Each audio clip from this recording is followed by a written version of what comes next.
Funny? I think so. Go ahead. Robert. Survivor of the show interview, Robert. October 11, Robert. 1994. What does Robert want? Just, he chats She every just day. Survivor Calls Renee every day. Firestone, interviewer Cy Frumpkin. In the city of Beverly Hills, the interview will be conducted in English. Just read it again really fast because they spoke really fast. Survivor of the show interview, October 11, 1994. Survivor Renee Firestone, interviewer Cy Frumpkin. City of Beverly Hills, the interview will be in English. Renee, where do you come from in Europe? I was born and raised in the eastern part of Czechoslovakia. As a matter of fact, in a region which in the 20th century belonged to 5 different countries.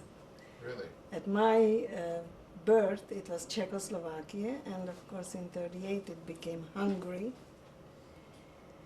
It was a lovely town, and What was I the never name of went it? back. It was Uzhhorod when it was Czechoslovakia, and then it became Ungvar when it was Hungary. And now it's Uzhgorod. It belongs to the Ukraine.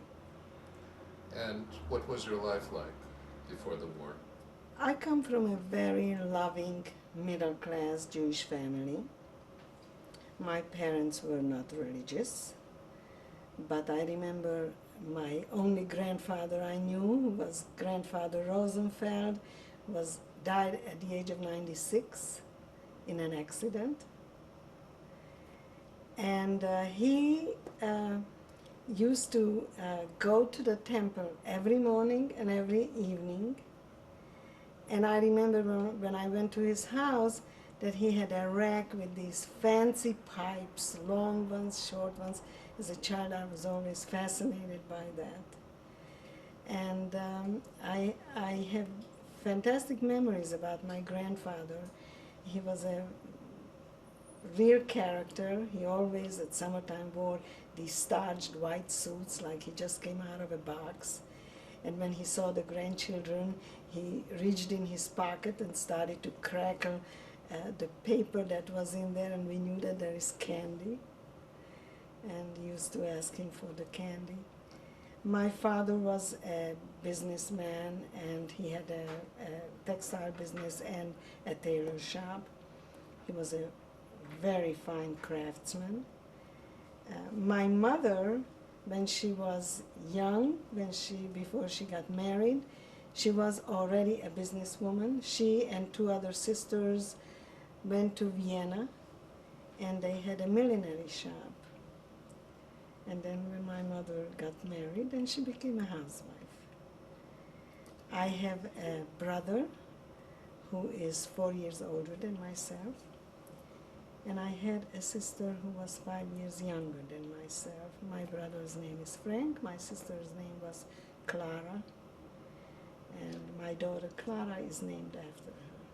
You were about 16, I think, when the war began in Europe. I was 14 when Czechoslovakia was split up and we became Hungary. I was 14 years How old. did that affect the Jews in your town? Were there a Well, lot of Jews in your town?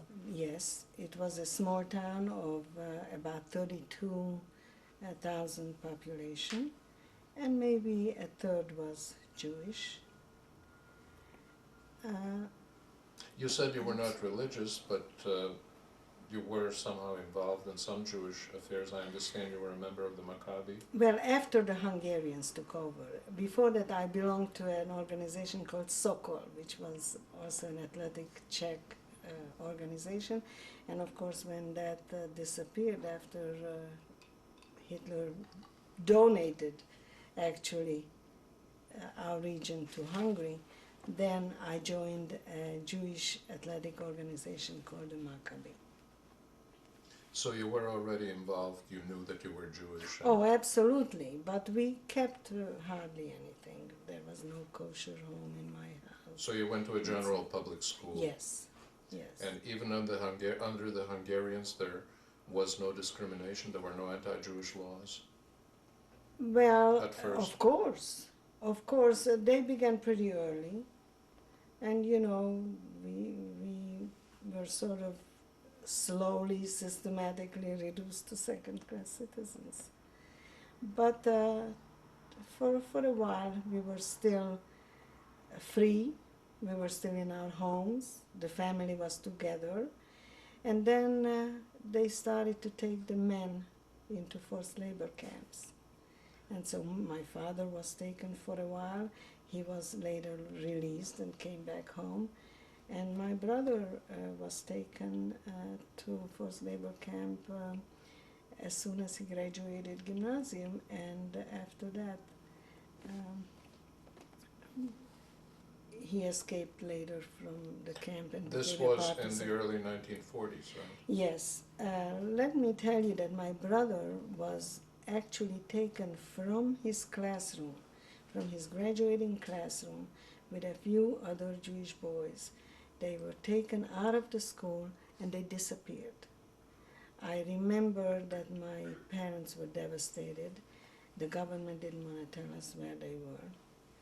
And my mother hired an attorney, and the attorney told my mother that the two of them will do everything possible to find out what happened to these boys. They found out that they were taken to another city called Munkacs, or Mukachevo, and they were taken in one of these castles that the Hungarians used as a torture place. And they beat up and tortured these boys, accusing them of dispersing communist propaganda. Now, my brother had never any political affiliation with anything, so we knew that it's just And just- he managed to escape? He was finally, my parents paid and released all the boys. All of them. And then they came back and they graduated gymnasium. Were there any other specific anti-Jewish laws? Did the Jews have to wear a yellow star? Well, later, yes. Later we had to wear yellow stars, and we had a curfew. My father's business was taken away from him. I would like to tell you a little incident about my father's business, because at one point there was a non-Jewish family, a shoemaker who had about 9 children, came to my father and asked him to take his 13-year-old boy as an apprentice in his business. And my father took pity on him and of course took him in. Not only took him in as an apprentice, but he brought him into our house, and he grew up with us as a brother.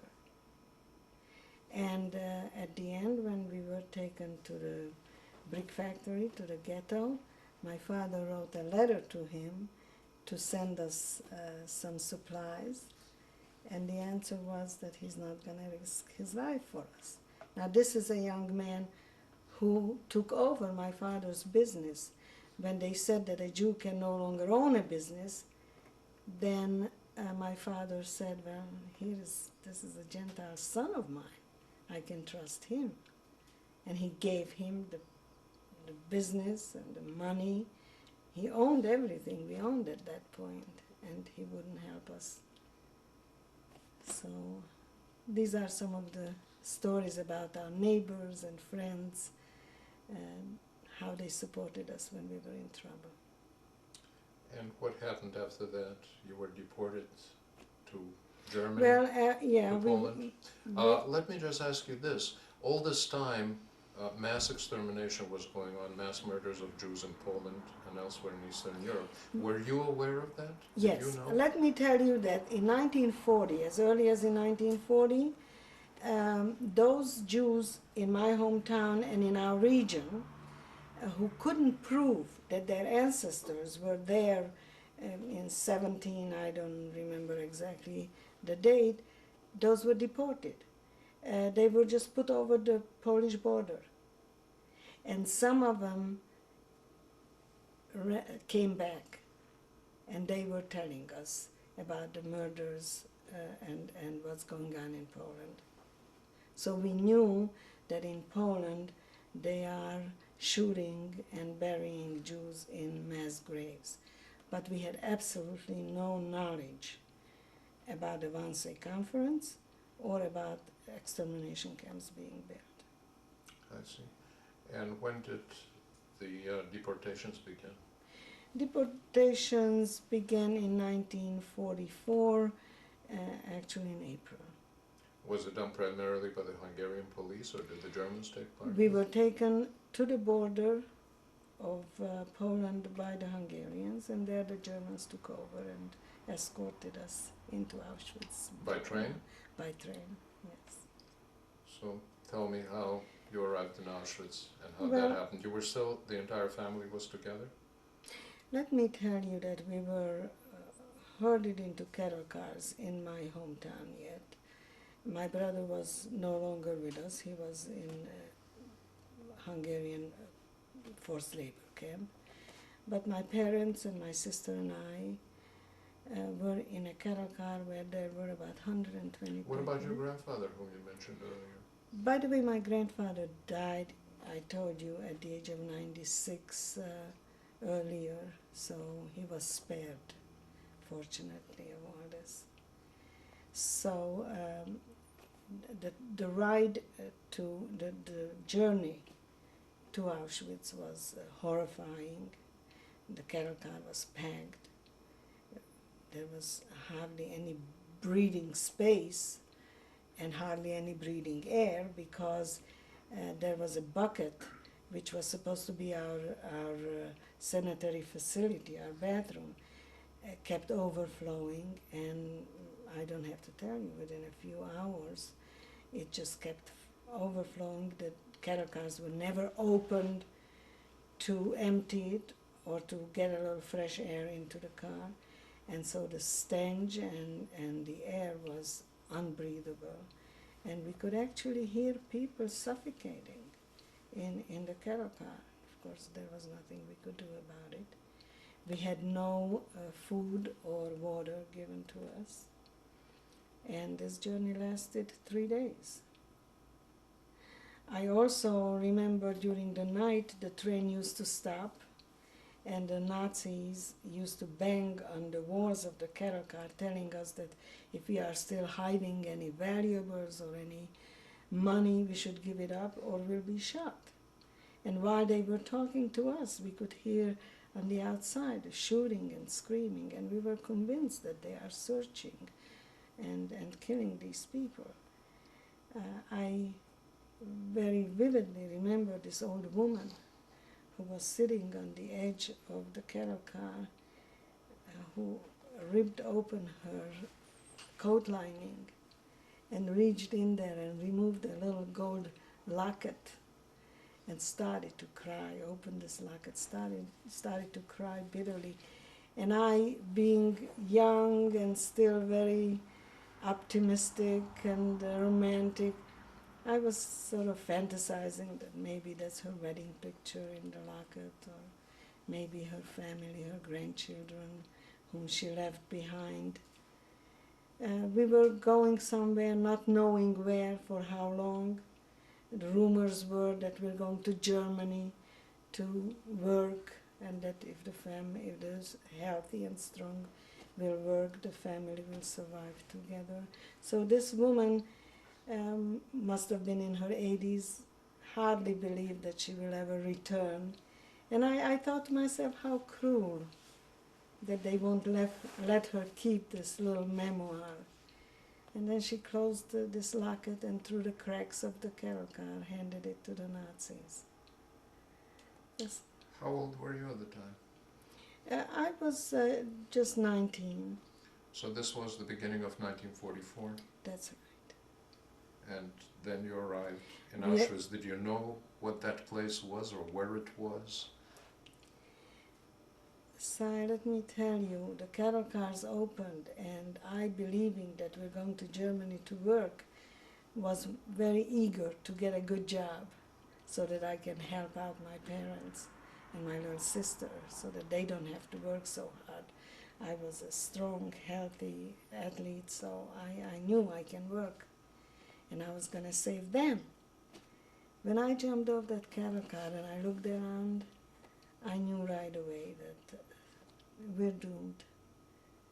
All I could see for miles and miles were barbed wires.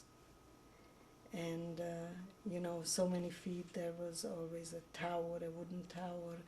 And when I looked up there, I saw this Nazi soldier behind the machine gun pointing it at us, watching every move we were making. On the loudspeakers, the Nazis were telling us to leave all our belongings behind. They are going to deliver it to us to the camp. And so I turned back to the cattle car and called my sister Clara, who came forth crying, rubbing her eye from the darkness into the light. And I grabbed her hand and I said to her, you hold on to me no matter what happens. You and I must stay together. And she started to cry and she said, but Renee, let's wait for Mom and Dad. And I turned back to the cattle car for Mom and Dad. They were gone. And it was only then that I realized that thousands of people were pouring out of this train. The train had no end. I couldn't see the end of it. And there was tremendous chaos. Children looking for parents and mothers calling their children's names. And it was impossible to find anybody. And so I kept reassuring my sister that once we get in, we will be reunited with Mother and Father. So don't worry about it. And of course we were caught in this human tide and just being pushed towards the camp when suddenly I found myself standing in front of this Nazi officer, a young man, very handsome, with a smiling face, and a leather whip in his hand pointing people to the right and to the left. And it was then that I became very fearful about our future, because they promised that we're going to stay together, the families. And all of a sudden I realized that they are ripping the families apart. So what happened then? Then my sister and I was pointed to the right. By the way, this man who separated us was, of course, none other than the infamous Dr. Mengele. How did you know this? We Did you find out We later? didn't know it then. I'll tell you later how I found out who he was. I had no idea who he was. And my sister and I were marching towards the camp, not knowing what's coming. And suddenly my sister noticed that my mother is going to the other side. And so she wanted to run away from me, and I grabbed her and I said, don't go anywhere, you're going to get lost, you're not going to find Mother, and then you're not going to find me either. So please don't go anywhere. And we were taken into an underground dressing room. And here, surrounded by Nazi soldiers and vicious dogs that were growling and barking at us, we were told we should get undressed, we're going to take a shower. So we were waiting for the soldiers to leave so we can get undressed. And of course, nobody moved. So one of the soldiers walked over to one of these women and hit her and said, take it up. And we realized that they are not leaving.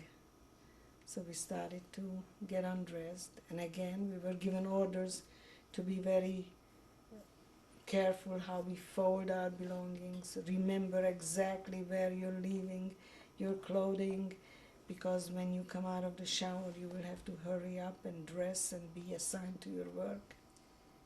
And still, we were naive and stupid enough to believe that.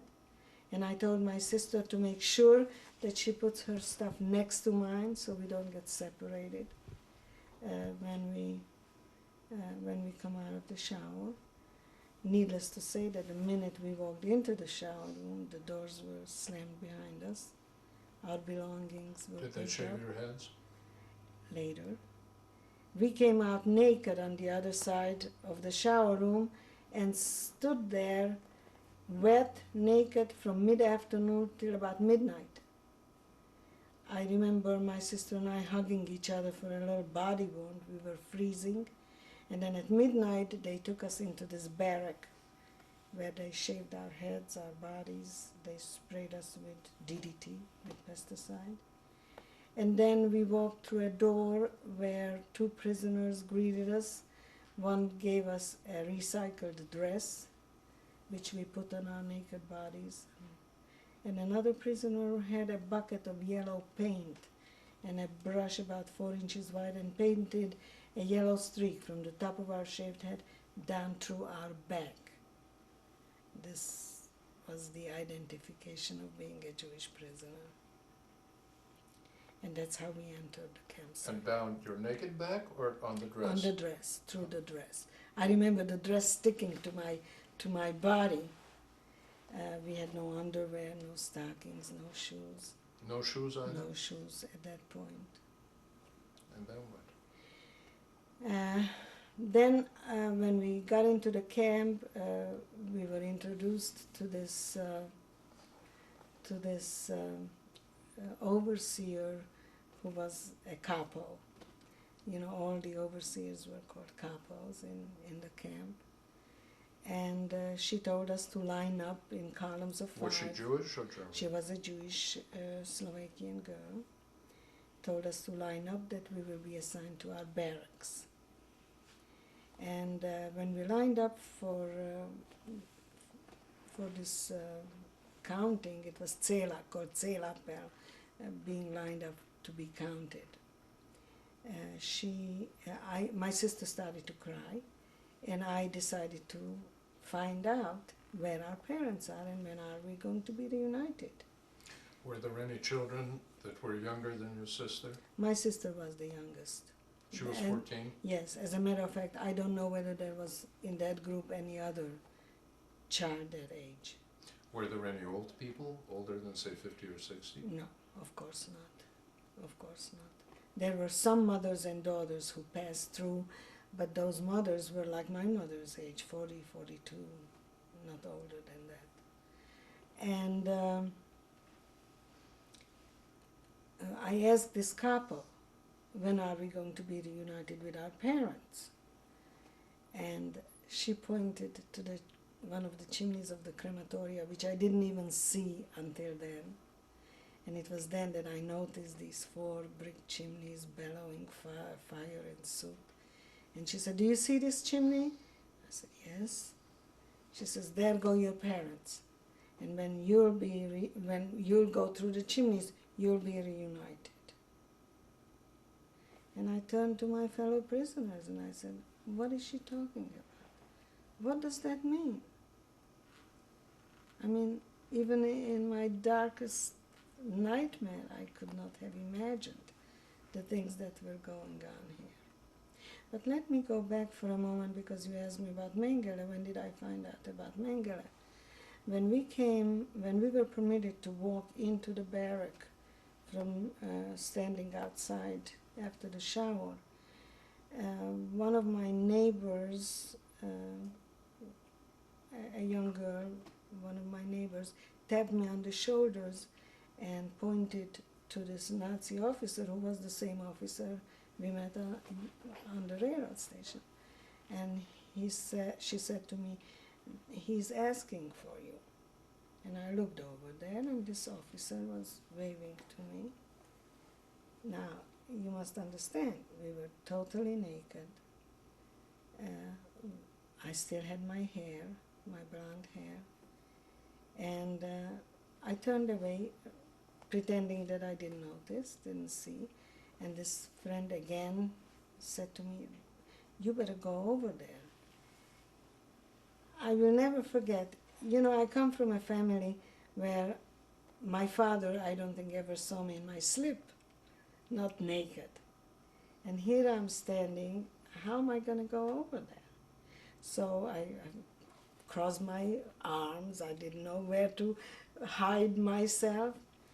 And when I went over there, he was with another doctor. I think his name was Dr. Klein.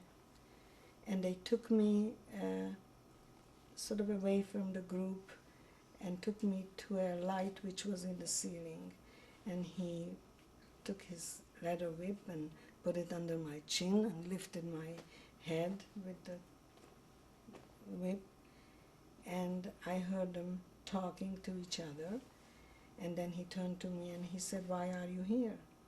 Warum bist du da?" You spoke German at the A time? little bit, yes. What I learned in school. We were bordering with Czechoslovakia, so we had to learn German in school.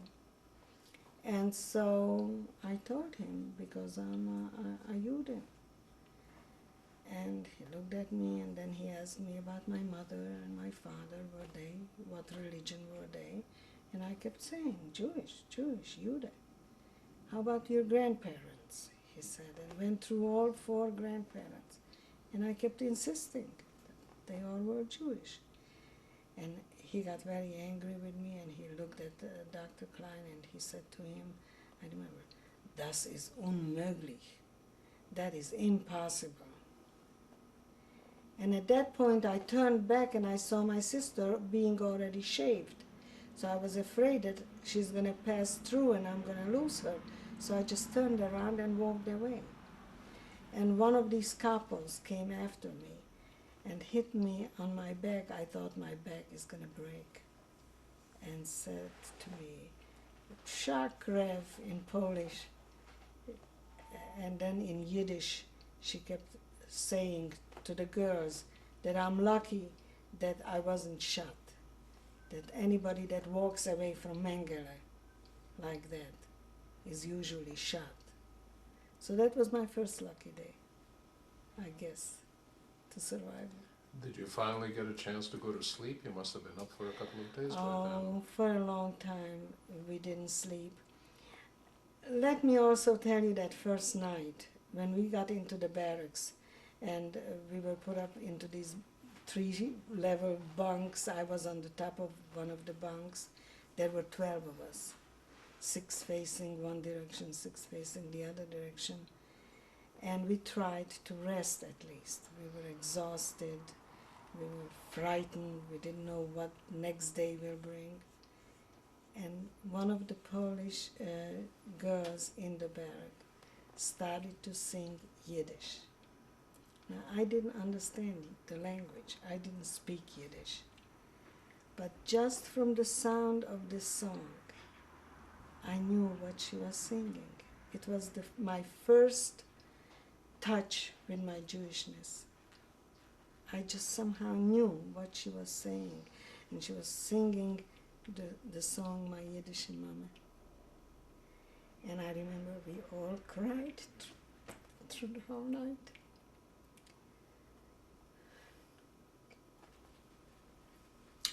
What was your That next was my morning like? first night. Next morning, we woke up to the sound of the capo banging on the bunks, running up and down, yelling, "Aufstehen, get up, heraus, everybody out, quick." Schnell was their favorite word. We ran outdoors, and again we had to line up to be counted. It was dark, it was in the middle of the night, 3 o'clock. 3 o'clock in the morning. And we stood there till about 10 o'clock in the morning. It was already, the sun was coming up.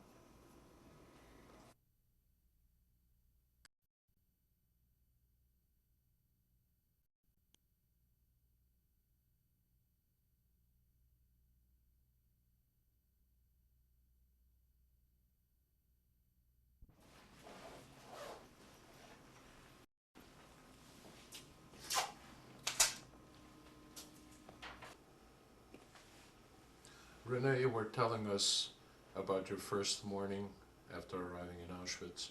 You were taken out, you were counted, you stood there until 10 o'clock in the morning. What happened then?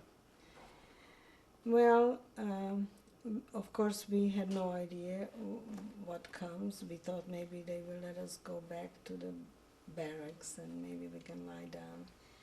But of course that didn't happen. We were dispersed. First of all, after each counting we were fed. We were counted twice a day.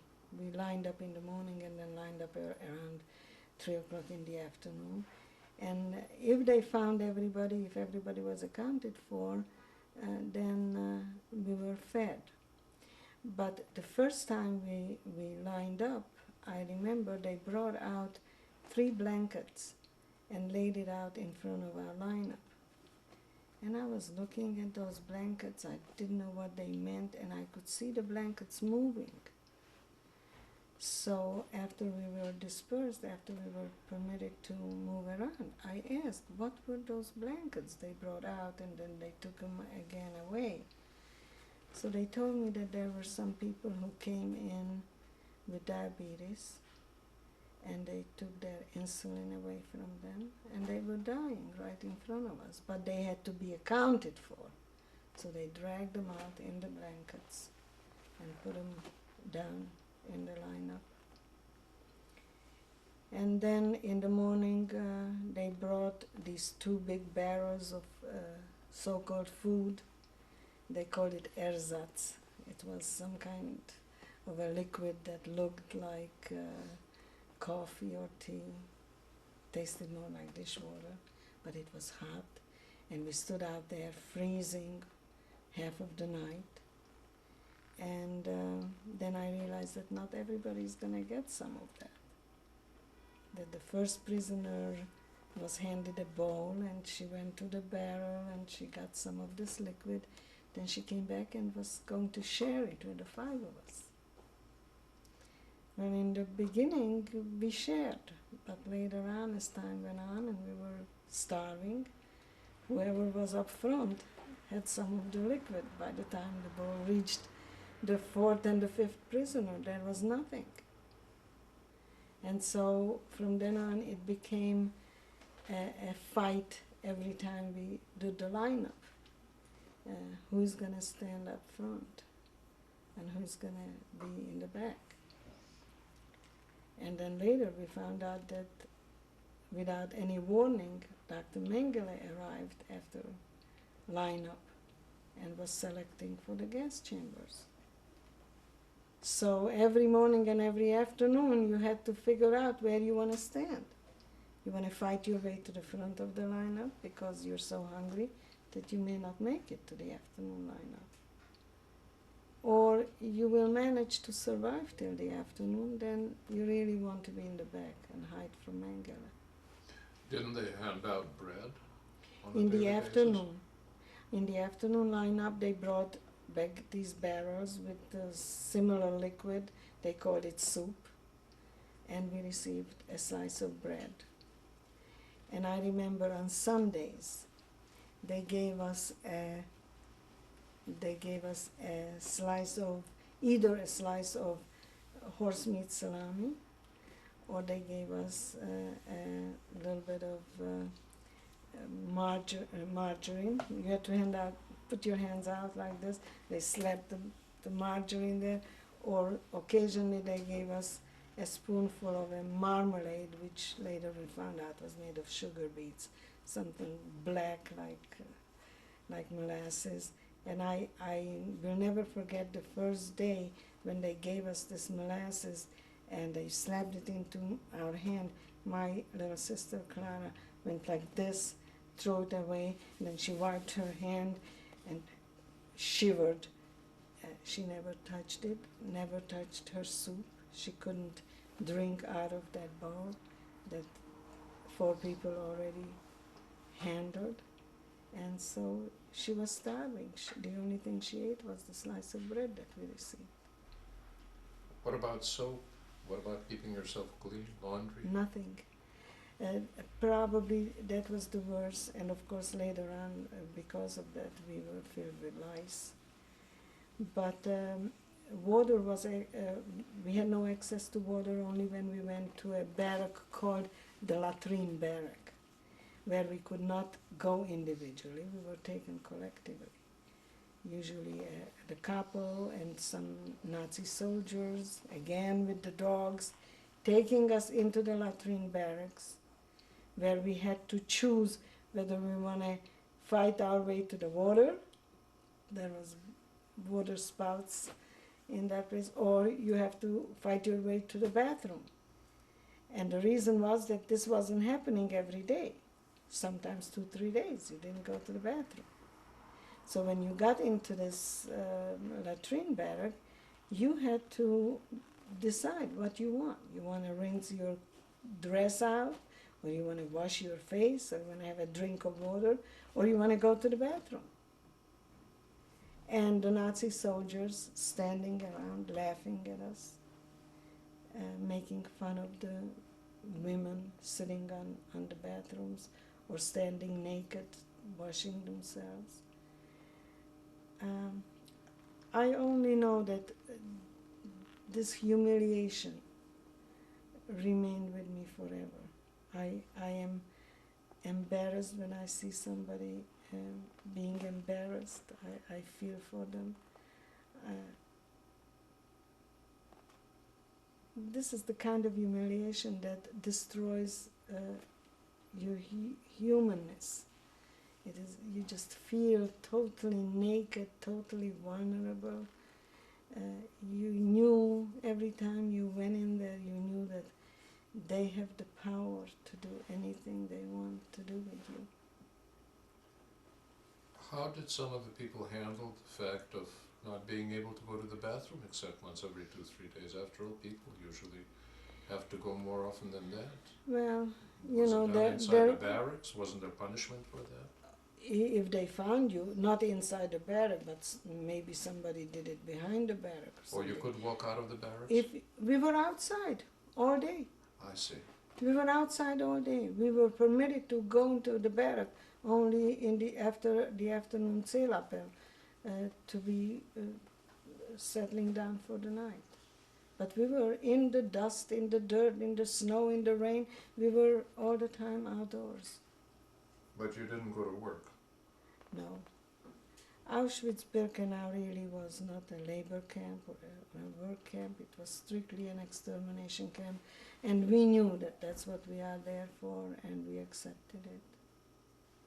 Did they take you to a delousing station at one point or In another between, to kill the lice? I went through once delousing, and that was because I was selected out by Mengele to be taken to another camp next to the C lager where I was.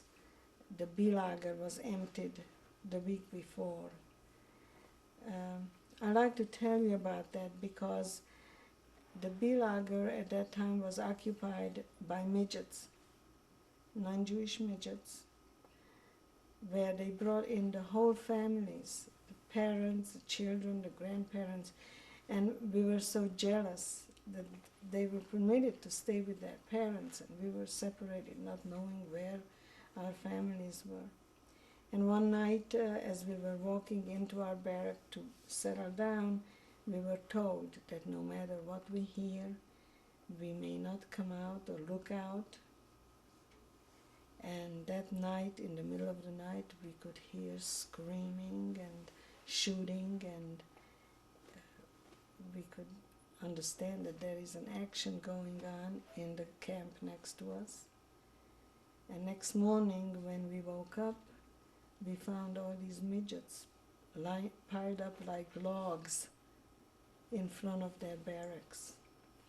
It was around September, at the height of the final solution, at the height of the exterminations, and the crematorias were burning 24 hours a day, and apparently there was not room in the crematoria for these people, so they gassed them overnight, and then they were sitting there for about 3 days until they were finally slowly taken into the crematoria and disposed of.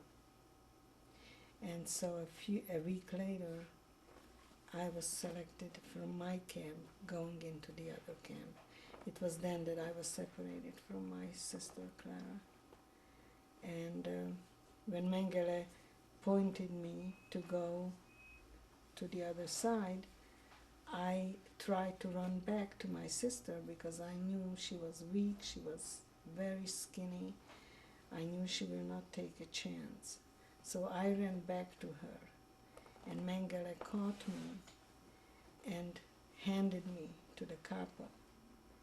and the capo beat me brutally and pushed me back to the other side, and we were separated. But we arranged to meet at the wires, through the wires, every morning at a certain place, so that we can wave to each other and tell each other that we are still alive and we're still okay. And on Yom Kippur in 1944, we were worried before Yom Kippur that something is going to happen, because the Nazis always had something in store for us during holidays or on Shabbat. And I came to the wires and my sister didn't show. And I thought maybe she was just upset because of the holiday, and I thought maybe the following morning, and she didn't show then either. And when she didn't come the third day, I knew that something happened to her. After the war, I found out that there were big selections in the Sea Lager and that she was selected out to be killed that day. And what happened to you after that? You were now in a different camp, which was no longer a selection camp.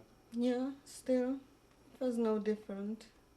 It was just getting busier, because the last groups of Hungarians were brought in at that time, and the Greeks, Salonika was emptied, and the Salonican Jews were brought in. Some Italian Jews were brought in, and some Dutch Jews were brought in after us, and those were the last transports, and it was getting very busy in Auschwitz.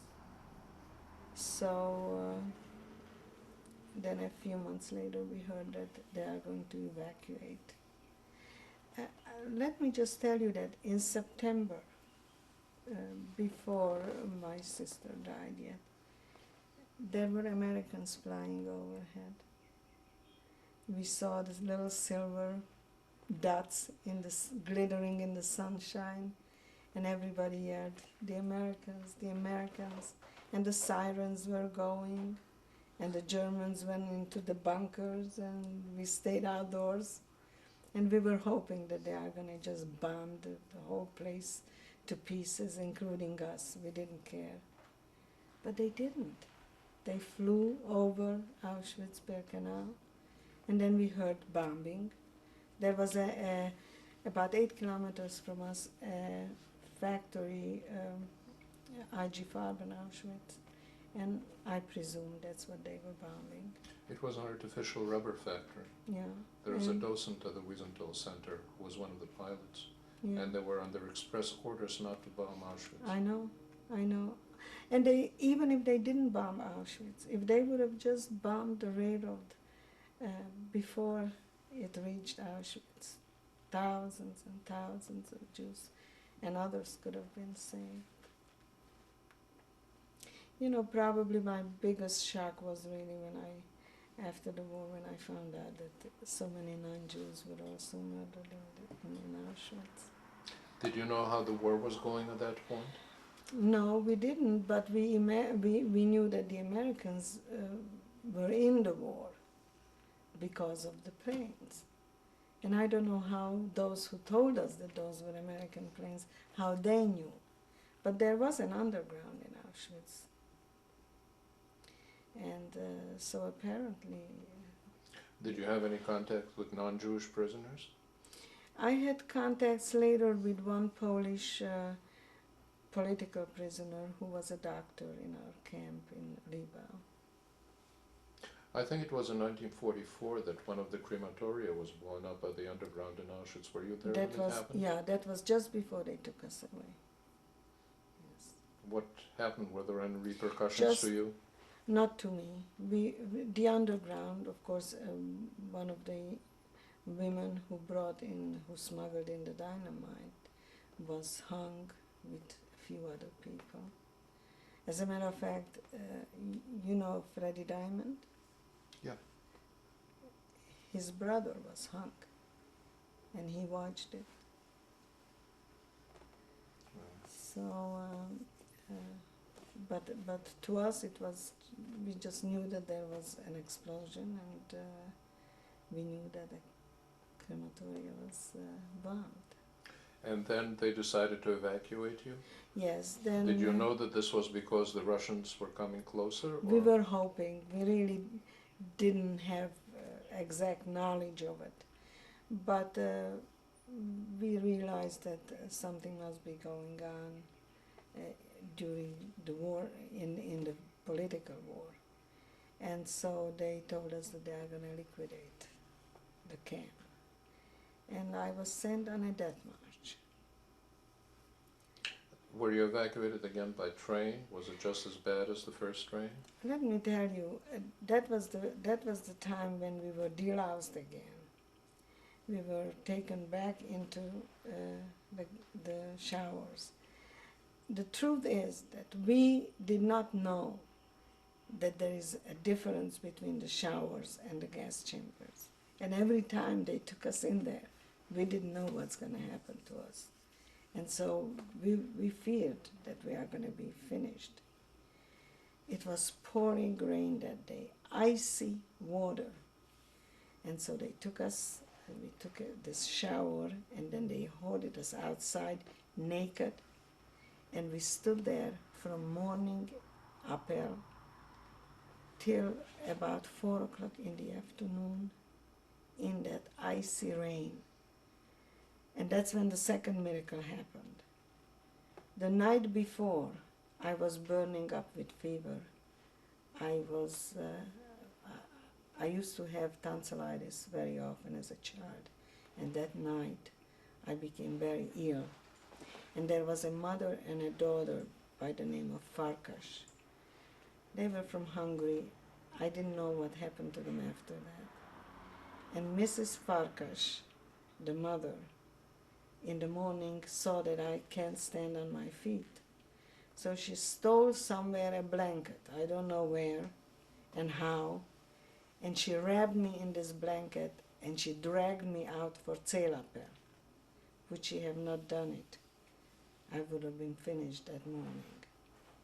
She dragged me out, and I went through the shower and the icy water, and then I went on this death march, about 60 kilometers, where we were again put into cattle cars. And in this cattle car, my prisoner friends surrounded me and hugged me for body warmth. And I arrived to the next camp, to Libau, totally recovered. The icy water brought my temperature down, and it was just a miracle. But you would not recommend this for people today? I don't think so.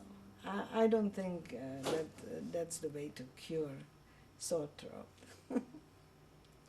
So then what happened? You arrived in Libau. Was it very far? Libau, well, I don't even know, it wasn't very far because Libau was in Upper Silesia, but I know that the journey lasted again 3 days. I don't know what was this 3-day journey that they invented, that everything lasted 3 days. Was it just as brutal as the first journey? Well, I was out of it. I was sick and I had temperature and I really was worried that I'm not going to make it. When we arrived and I realized that I can walk, I can stand up, I can walk, they unloaded us at the railroad station and we walked through this little town where they never saw a Jew before. And we later were assigned to work at a crop factory. How many were there? How many people in your transport? In this group there was about 200 of us. And I remember that the foreman who took a liking to me afterwards told me that the population in that town was talking about the Jews being brought to the factory. And they said, oh, now we know how the Jews look, with our shaved heads, in this rag that we were wearing. They thought that that's the Jews are. And then somebody asked, He said, somebody asked, and where are the horns? So it is not a myth that that's what people thought of Jews. And this was a factory that belonged to the Krupp To the combine, Krupp, the yeah, arms Krupp. maker? There were 4 factories. One was producing ammunition.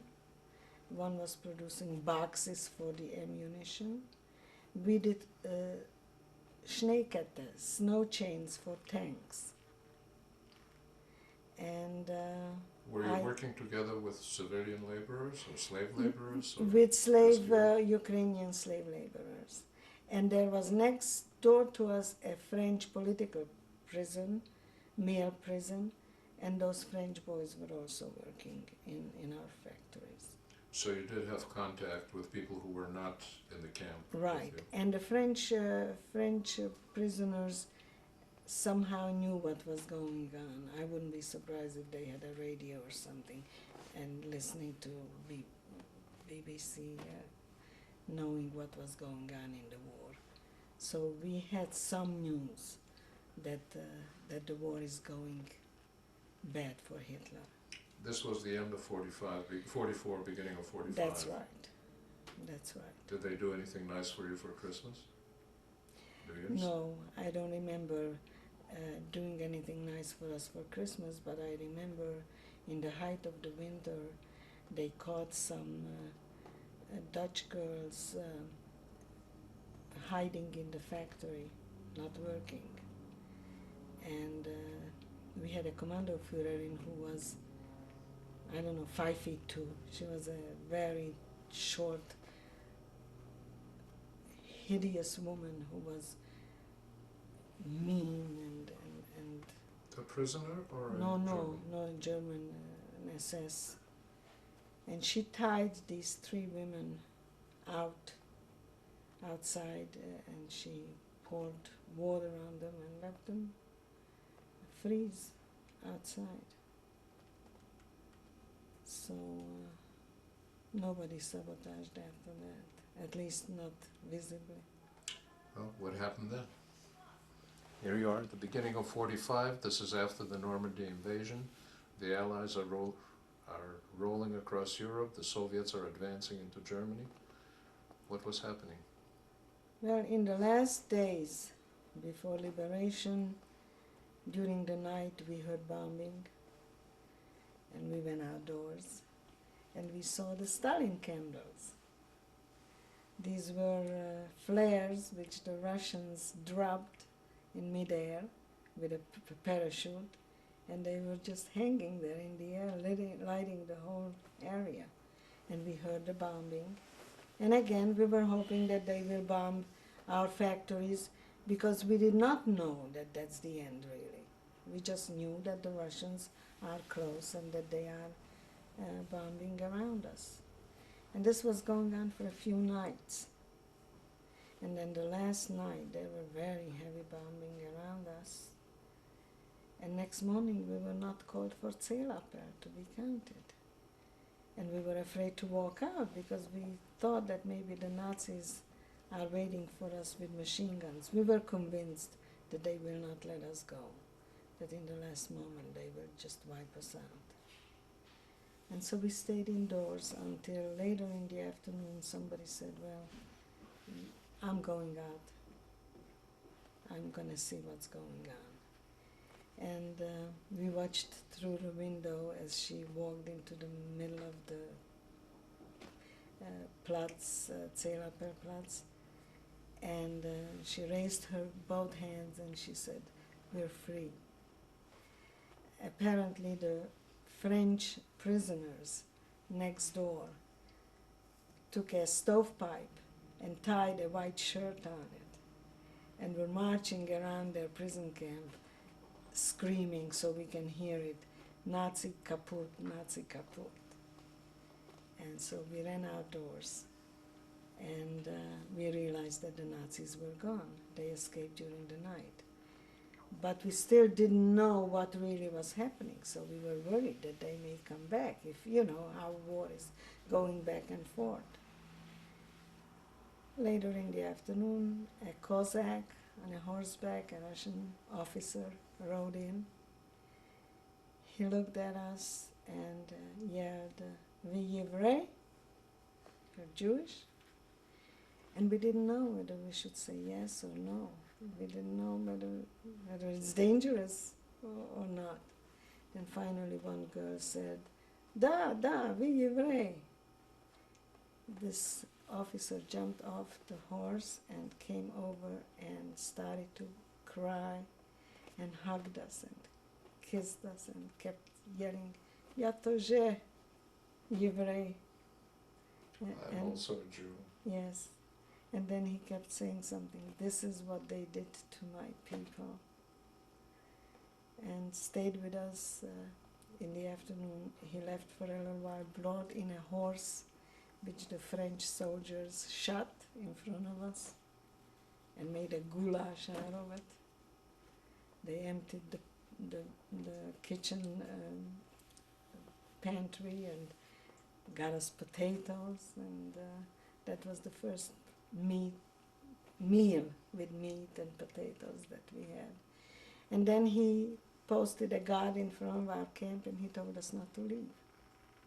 He said that the soldiers are looting and raping, and we should not leave the camp. That he's going to consider this off limits, and he will be back when they pass through Libau. Came back a few days later, and he told us that we can now leave. And there we were on our own, realizing that now we have to re-enter that world that didn't want us. And there was no effort made by the Soviets to give help to some kind of organization, food, Nothing. dwellings, Nothing. And it was very dangerous. You know, I went up to the Kommandatura, to this officer later, and asked him to give us a few bicycles, that maybe we can start out on a bicycle at least. We found out that we are very close to the Czechoslovakian border. And I thought, once we are back in Czechoslovakia, I speak the language, and the people, I knew the Czech people, and that it's going to start changing for us. So he gave us 3 bicycles with the bumashkas, with the papers, to tell us that the bicycle is ours. And as we rode out for about 6 kilometers, a group of Russian soldiers stopped us, and I very cockily took the bumashka and showed them, and they smiled at us and they said, "Хорошо, okay," and took the bicycles. And we were on our foot walking. And they didn't try to rape you? No, they didn't. Apparently they must have, I mean, the way we looked, still with the shaved heads in this rag, I don't think we were too desirable. Because you know, of course, that the Russians went through Germany raping everybody from 6 to Absolutely. 65. Later on, it was very dangerous for a young woman to be alone, or even a few women walking any place, or being with around Russians. And again, I was very lucky because I had some very close calls. So there you were on your way to Czechoslovakia. Yes, we crossed the border, and we arrived to a small town. I don't even remember the name of the town. And I walked into a restaurant, and the restaurateur looked at us and asked me in Czech, where do we come from? How many were there?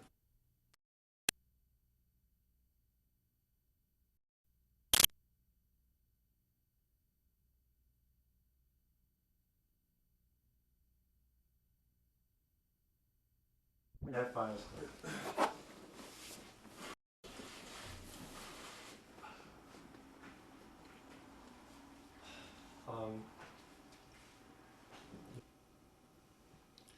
Okay, you crossed into Czechoslovakia after having your bicycles taken away by the Russian soldiers, and there you are in a restaurant in Czechoslovakia. How many of you were in your group? There were 3 of us, Uh-huh. the ones that started out on the bicycles. And I walked over to the restaurateur, and I told him that I'm from Czechoslovakia and that we are just coming out of the concentration camp. Not that he didn't know with our shaved heads and the way we were dressed. Of course he knew. Were you still wearing the dresses with the yellow streak in the back? Well, that yellow streak stayed on forever. That's why I got rid of that dress. I wish today I didn't. Could have started the new trend in fashion design. Right. Anyway, this man was very kind. He asked me, where are we going to sleep? And I said to him that we still don't know. And he said, well, I should come back around 5 o'clock. He closes the restaurant at 5 o'clock. First he fed us, by the did. way. And then he told us to come back at 5 o'clock and that he will let us sleep in the booths of the restaurant. He will lock us in, which we did. And that was our first night in real freedom. And then following day he gave us breakfast. And we were on our way and we kept marching. And later on, of course, we found out that there is hardly any civilian transportation, that everything was occupied by the military. And so we were living dangerously. We asked Russian soldiers to pick us up on their trucks and take us wherever they went. We didn't care. We didn't know where we were going. We were just hoping that maybe we'll run into some prisoners who are coming out of the camp. And that was really what we were doing, wandering around Europe. So what happened then? How far did you go? Where did you end up? We wound up the first time in Brno, Brünn, and we found out that the Red Cross has a place where we can sleep if we want to, and they feed us. Until then, we were sleeping in parks or in barns, whatever we found on the road. We begged for food. People recognized who we were and were fairly kind to us. Some were more human than others. And in Brünn, the Red Cross also gave us a few crowns, so we had a little bit of pocket money. From there we went to Slovakia, to Bratislava. There also the Red Cross took care of us for a few days. And then somebody told us that they heard that in Budapest there is a school where people register, those who come back from the war. And so we decided to go to Budapest. Didn't matter where we going. Something very interesting happened, and this also relates to how the Russians behaved in Europe. We begged ourselves on a train, and the conductor was very kind to us and permitted us to sit on top of the cone. So we were watching what was going on the train. The trains were packed with Russian soldiers, but some of the girls coming out of the American front, the American DP camps, or from the American zone, they had big bags of stuff that the Americans gave them. They were all dressed in American uniforms, they had boots on, and they had these big bags with cigarettes and chocolate and stuff. And they sat there eating in front of us, and we had nothing. We had absolutely nothing. Never offered us anything. And that night, we were sitting on top of the coal, of course, not sleeping, very excited about, are we going to find anybody in Budapest or not? And in the middle of the night, we noticed that these big sacks on which these girls were sitting are getting lower and lower and lower. Towards the morning, we saw that they were sitting really on the floor. We also noticed that some Russian soldiers were on the outside of the train walking through the train. We didn't know what they were doing. But in the morning we found out that they were looting these sacks that these girls had. They cut a window open on the sack and removed everything there was in it. These girls next morning had nothing. It was sort of bittersweet. I mean, we really didn't mean to be mean, but they were not very nice. So What happened in Budapest? we arrived early in the morning, and at the railroad station there were some of the Jews who were in hiding in Budapest waiting for these trains. They organized and they were waiting every train that came into Was Budapest. the American joint active No, at all? had nothing to do with it. No, at that time. At least we didn't have anything to do with them. So United these were Nations? individuals. What about UNRWA? Was UNRWA? Later in Czechoslovakia, UNRWA was very active. I don't know what happened in Hungary because we weren't there too long. So I recognized one of the boys from my hometown, and he immediately recognized me and embraced, and he was happy to see somebody from his hometown coming home. And he took us into the school, and the walls of the school were covered with paper, and alphabetically everybody signed in.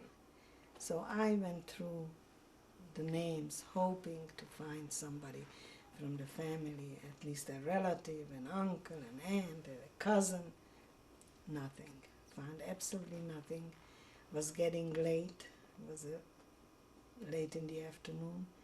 I started to cry, and he kept reassuring me, tomorrow we'll come back, don't worry, you'll find somebody. And as I walked out the door, I pushed the door open, and the door didn't give. Somebody was behind that door.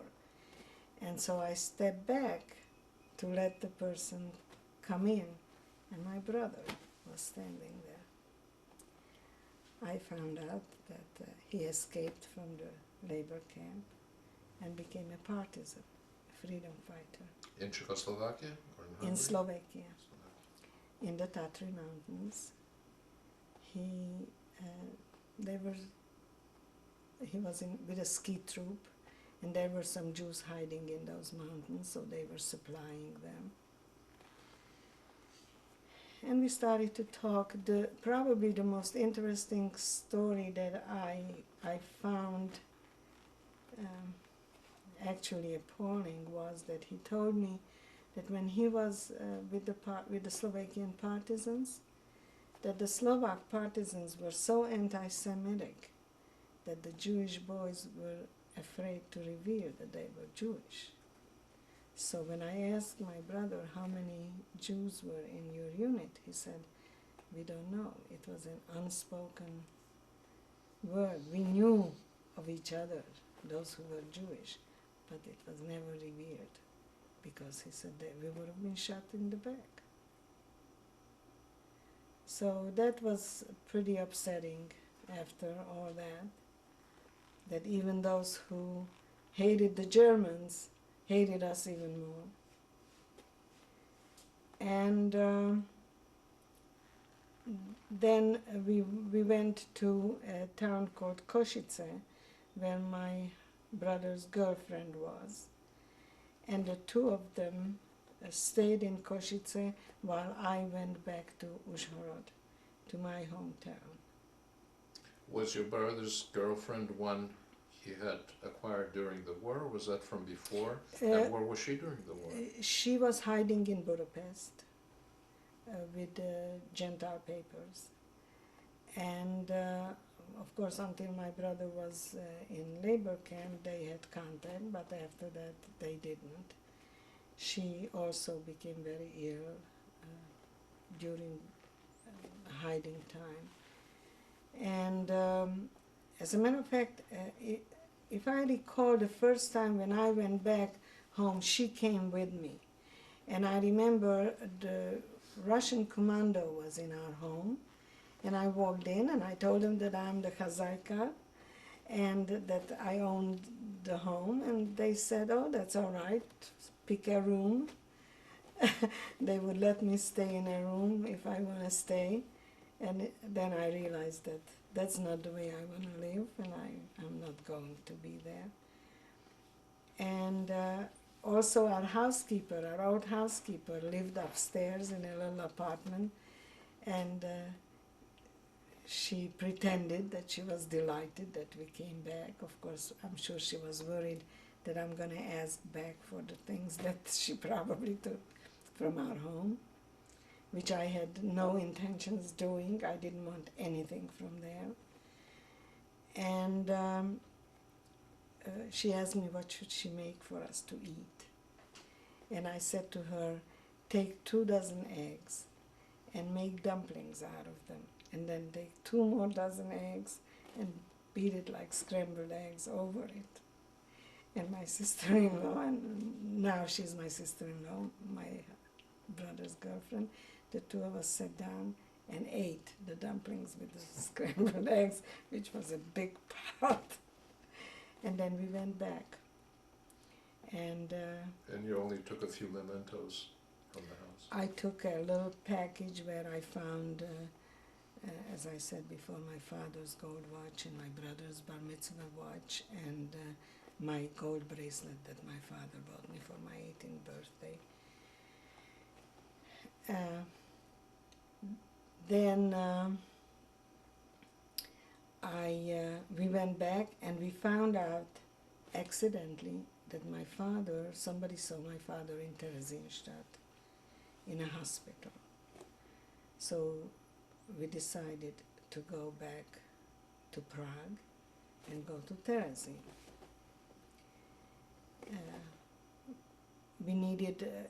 We found out that there may be a chance that it's him, and so my brother was looking for a truck, that if we find him, we should be able to bring him from Terezin to Prague, to a hospital. And again, accidentally, we ran into my husband, Bernard, who was in the forced labor camp with my brother earlier. And they embraced and were very pleased to see each other. And my husband, he had access to an UNRWA truck. And they went to Theresienstadt and went into a room where my father's name was on the door. And my brother went from bed to bed searching for my father and couldn't find him. And then he came back again, looked at the list, and sure enough, my father's name was there. So he went back again, and again he couldn't find him. And as he was walking out, somebody called his name. And he turned back and he said he faced this skeleton of a man.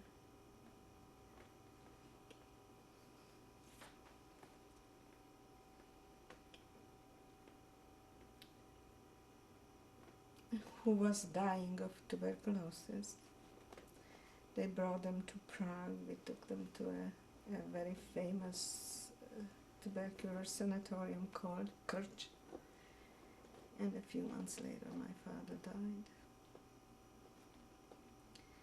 Before he died, he told us a very interesting story. He asked my brother whether on a certain date, whether he escaped from the labor camp. I mean, my brother told him that he escaped, and my father said, was it on such and such day? And my brother said, yeah, how do you know? My father said that he marked that date for himself because that night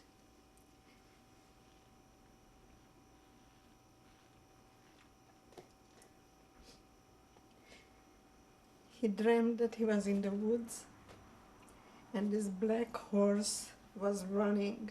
My brother's hair was very dark and beautiful black eyes. And he says, I grabbed this horse and the horse wiggled himself out of my way and ran. And when I woke up next morning, he said, I knew that my son is.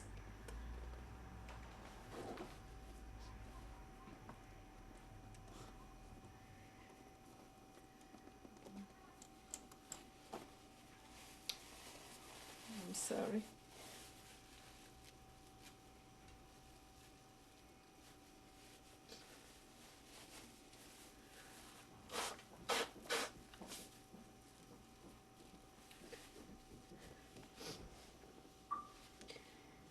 After my father passed away, we both decided that we don't want to stay in Europe. And in the meantime, Bernard, my husband, kept coming, visiting after that. And when my father died, he told me that he promised my father that he's going to take care of me, so he has to marry me. So we got married. And a year later, my sister-in-law had her first child. And then the following year, I had a child. And then we decided that we're going to leave Prague. Bernard, my husband, had papers to come to the United States because he lived in Prague in 1939 as a student, and he had a student visa to come to the United States to assist her.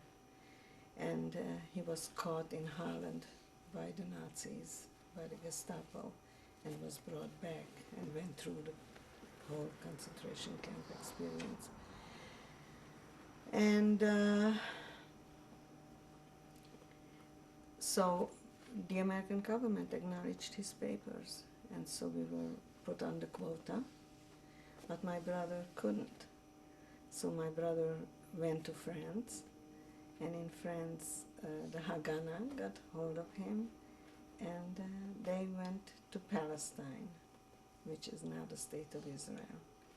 And even though we were lucky to find each other, we were again separated for 15 years. 15 years?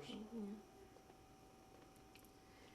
And what After did you do that, in the when I States? finally was able to obtain papers, affidavits for them, then they came out here, and now, luckily, fortunately, we are together.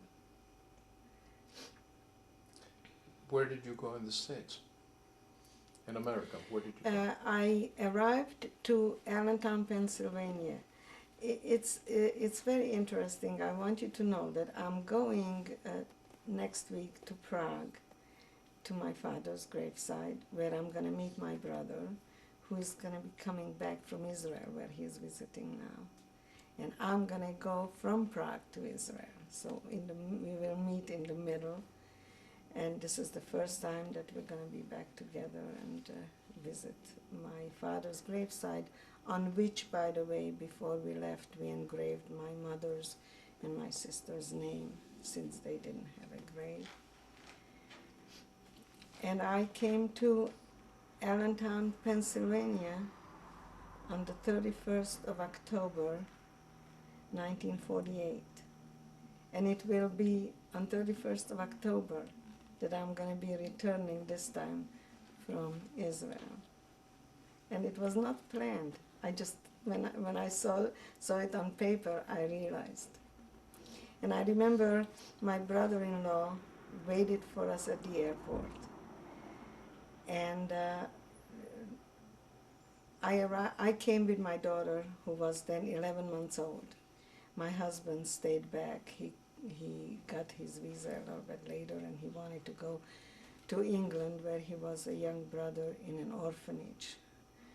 He was taken by the UNRWA, by the way, to an orphanage in England after the war. And the plane landed in New York, in the LaGuardia. We arrived to the LaGuardia airport. And everybody was getting off the plane, and the captain came over to me and he said, you can't get off, you have to wait. And I said to myself, they're going to keep me here? what's the problem? I thought maybe something with the child, or they are going to send me back. I was terribly frightened. When everybody was off the plane, then he said, well, we can go now. He took the child from me and walked me to the door of the stairs, of the steps of the plane, handed me the child, and he said, now you can walk down.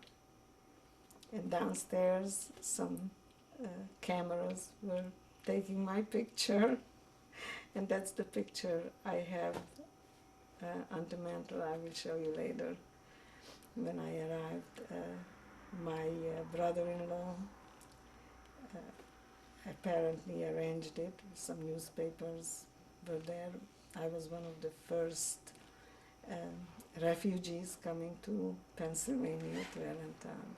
And there was a big article about us. The interesting thing was that finally my brother-in-law was waiting for me at the airport and drove us to Allentown. And when I arrived to his home, he had two children. One was 10 years old, one was 8 years old, Michael and Susan.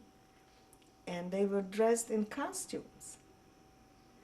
And I said to my brother-in-law, why are these children dressed in costumes? It is not Purim. And he said, no, it's Halloween. And I said, what is Halloween? So this time when I come back, I know what Halloween is.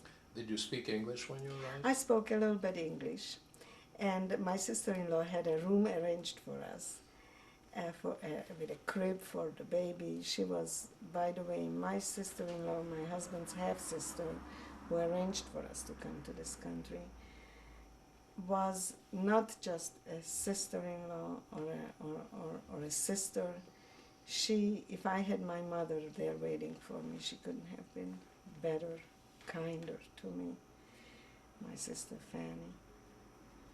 And we still are very, very close, and her children are very close to us. And I remember my sister-in-law wanted me to take a bath and just go to bed, and the baby should be in bed.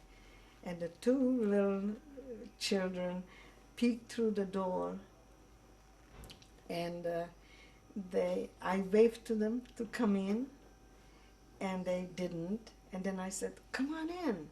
And when they heard me say in English, come on in, they jumped on my bed, and they said, you speak English? And I said, little.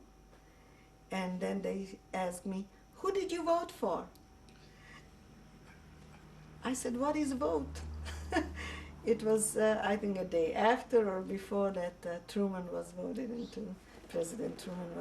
into office. So I remember these little incidents very fondly. And how was life after that? Well, Bernard arrived Christmas night with the Queen Mary. We went to New York to wait for him. Why didn't you come together? We couldn't. We couldn't come together because it wasn't so simple. You know, Czechoslovakia by then was already under communist regime, and it was just not possible for both of us to come at the same time. And on top of which, he wanted to go to England to visit this younger brother before he leaves Europe. We didn't know when he's going to be able to go back and see him, or whether he's going to be able to come here. And we waited for the Queen Mary, and everybody was brought down by stretchers. It was a terrible winter and stormy sea, I understand, all over here. And my husband walked down 8 pounds heavier than I left him. He says on the boat he was the only one who ate, and he gained a lot of weight. And a few weeks later, in the meantime, I was in touch with my aunt here in California. I had my father's sister here, who came long before the war. And I was in touch with her, and she insisted that we come to Los Angeles. And so, again, the joint helped us to come out here by train. And I arrived on April 15, 1949. It was 115 degrees. It was a very hot day. And I looked at the palm trees and I said to my husband, I will never leave this town again. And I love Los Angeles. And you were in business here? You had your own fashion design firm? Yes, I opened my own business very early. I didn't want to work for anybody. Did your husband work with you in this business? No, or was my it... husband was a school teacher in Europe. But he learned a trade here, and we were in business for 37 years. I had my own factory. I became a well-known name in the industry, and I lived a very glamorous life as a fashion designer until one day I had a phone call from the Simon Wiesenthal Center asking me would I come to tell my story. And I laughed at Rabbi Cooper and I said, come on, after all these years, why should I now start talking about those terrible days, those terrible weeks and years? And he proceeded to tell me that that night a Jewish cemetery was desecrated in the valley, and a temple was spray painted with swastikas. And when I heard the word swastika, I went crazy, and I hung up on him. I said, I have to think about it. And that night, I was back in camp all night in my nightmare. Next morning, I woke up and I called him back and I said, I'm ready to talk. I want you to understand that when we came here and I started my business and I realized that I have to really concentrate on a family, that we were a very unique little group of people from the age of 15 to the age of 40 maybe, that we had no children and no elders, that we have to recreate a new nation. So that's what we concentrated on, and that's what I did. And I didn't talk about the Holocaust, not even to my own child, until she came later and asked me. And then, of course, she got very much involved in the subject, and when she was, I think, 19 years old or so, she organized the first second-generation group in Los Angeles. And this is your only daughter, Clara? This is my only daughter. She has a daughter, Johanna, What's her who's Johanna? named after my mother. Mhm. And she's now in Israel at Bar Ilan University, Wonderful. becoming religious, which I never dreamed will happen, but we are delighted about it. And myself got involved at the time with the Simon Wiesenthal Center, and I became a public speaker for the Simon Wiesenthal Center. Soon after that, I had a conflict with the fashion industry and me talking about the Holocaust, and I quit my business. And When you say with the fashion,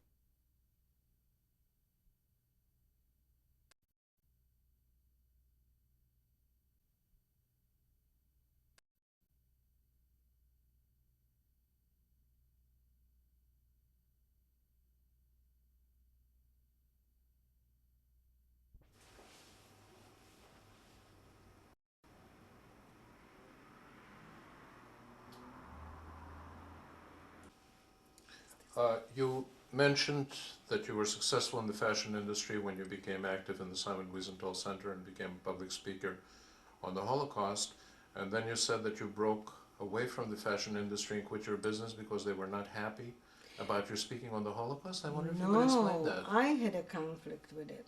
I had a conflict with it. I had to be all the time on in the fashion industry, and I did fashion shows, and it just, I don't know, it just became trivia.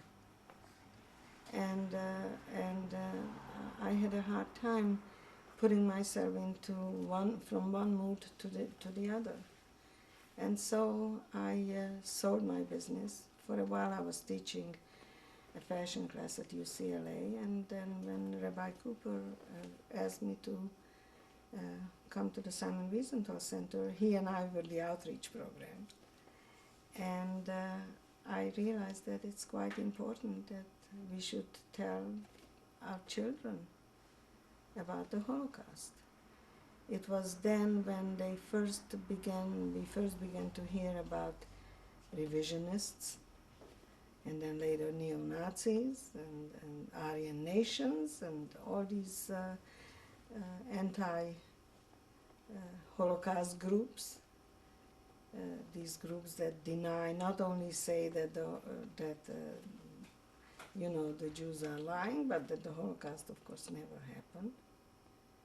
And I realized that maybe that's more important at this time of my life than being glamorous.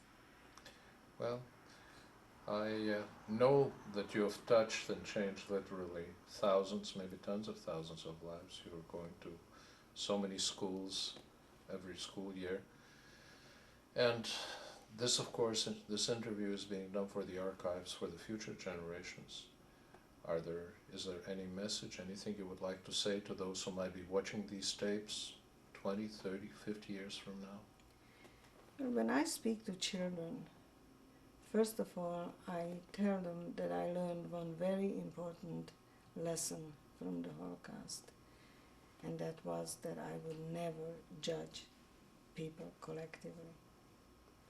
That I learned that each individual human being has to be judged by his own merit, who he is, what he does, how he acts. I also tell children that they have the power to change the world, that we, each and every one of us, by our actions and how we live our lives, are changing the world for better or for the worse.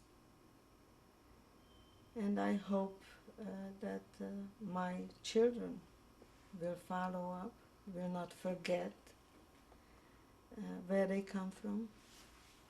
I want to leave this legacy to them. I want them to learn from our past.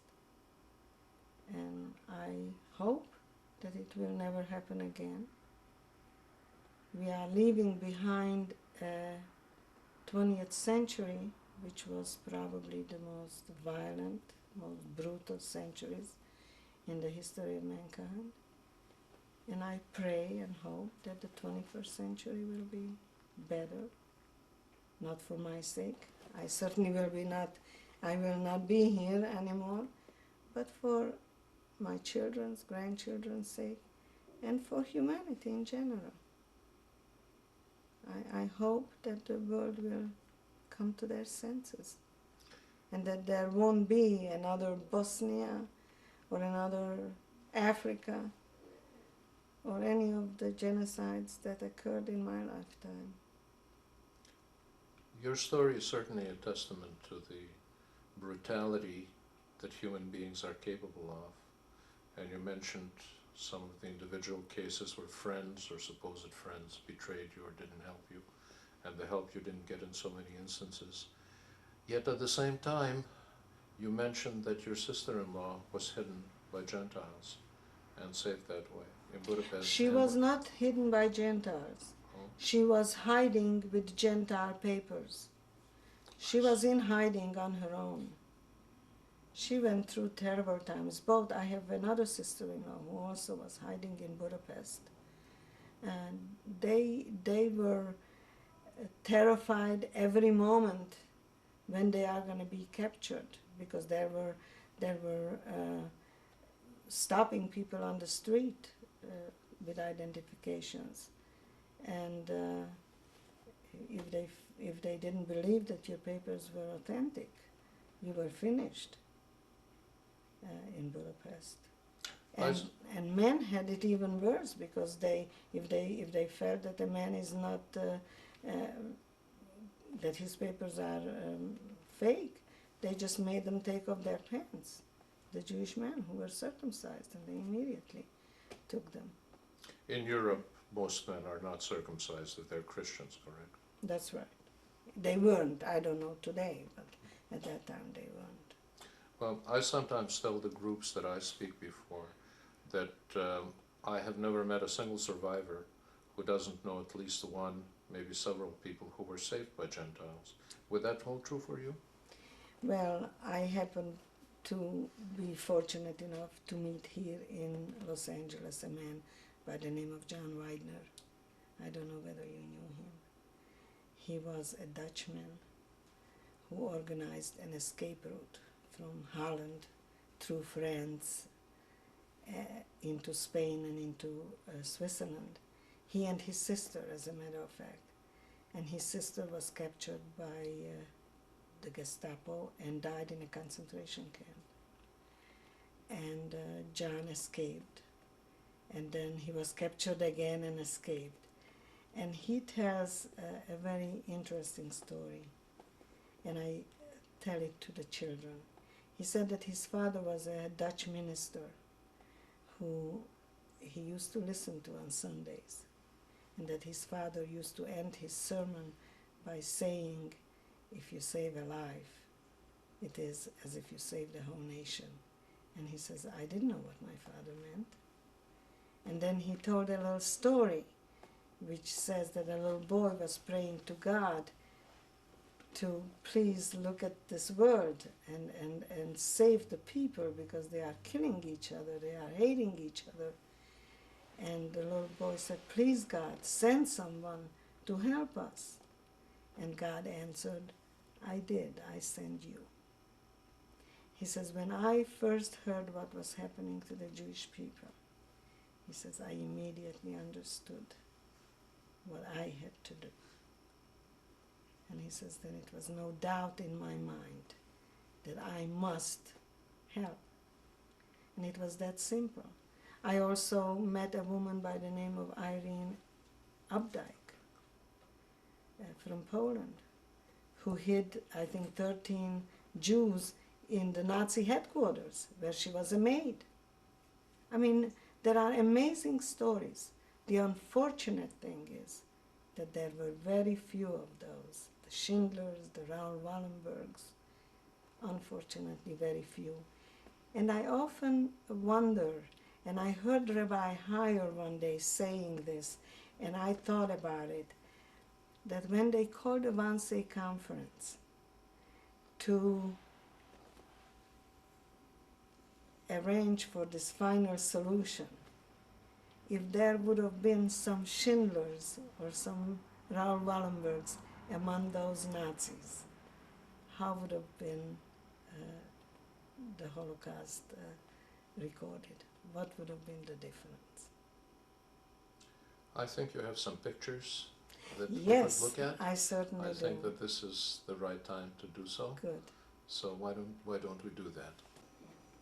Renee, you mentioned Bernard, your husband, quite a few times, and I wonder if you'd like to actually introduce him to us.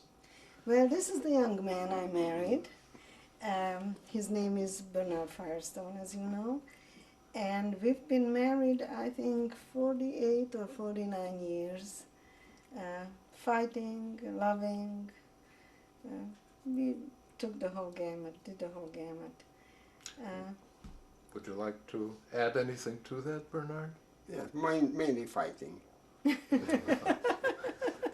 Well, I'm glad to see that all that happened has not deprived you of a sense of humor. So that's I'm so glad to see that you still laugh a lot. You're a happy person. You're enjoying life. And most importantly, you have made life so much better for so many thousands of people. Thank you. Thank you, Renee. That's the advice I give usually young couples. If they fight long enough, they will stay married long enough. Right. Thank you, Si. Anything other than fighting that you might add to what makes a marriage last as long as yours did? Well, we've been working together for many years. No, you don't meet quite people. devoted to each other. And of course you Yeah. share 2 dogs. We've just lived a normal family life. We work together. We're in the same business. And we do the same thing all the time. Um,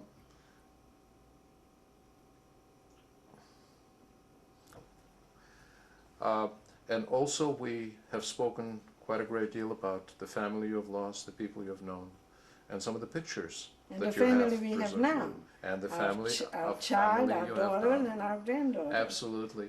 And I think that it would be very nice if you could show us some of the people in Certainly pictures, will. some of the people that you have. And I just want you to know that my granddaughter adores her grandpa.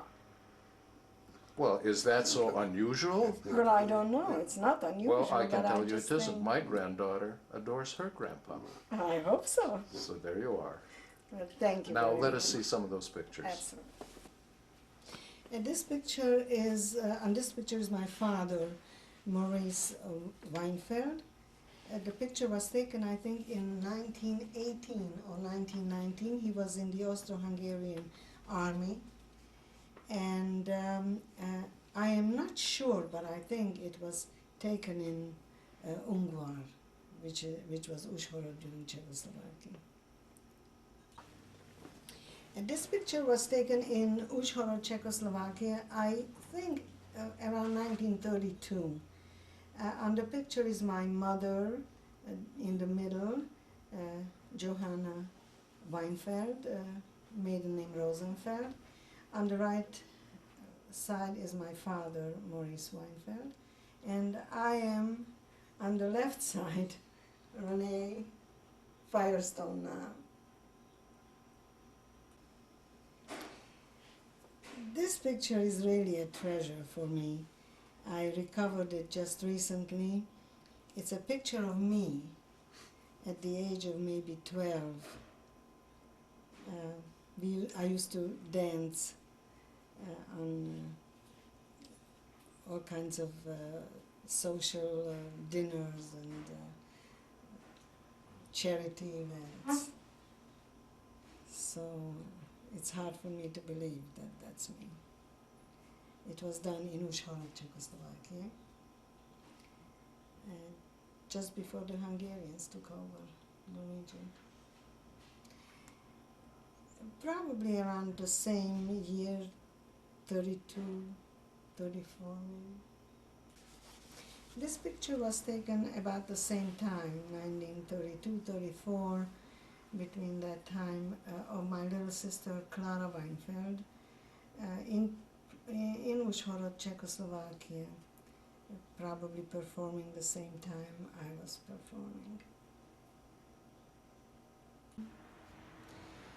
This is again my little sister Clara.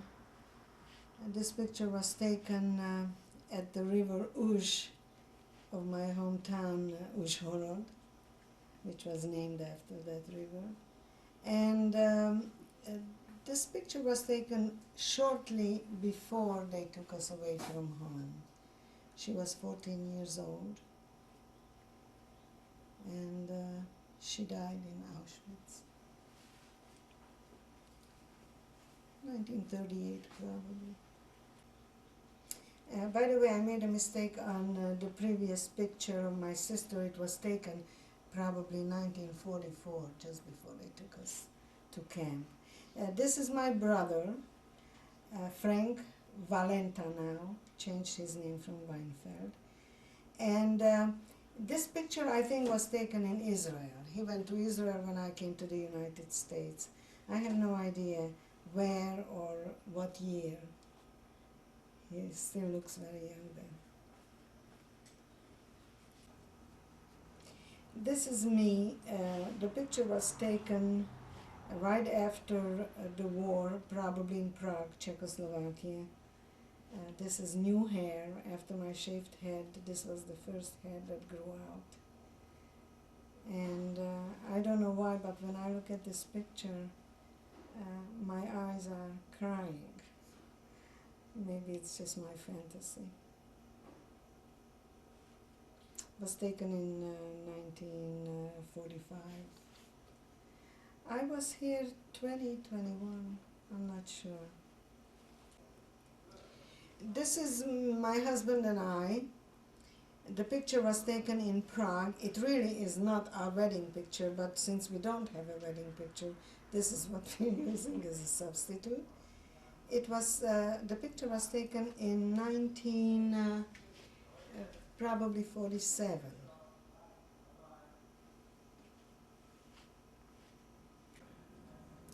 This picture was taken while I was coming down from the plane with my daughter Clara, who was 11 months old at the time.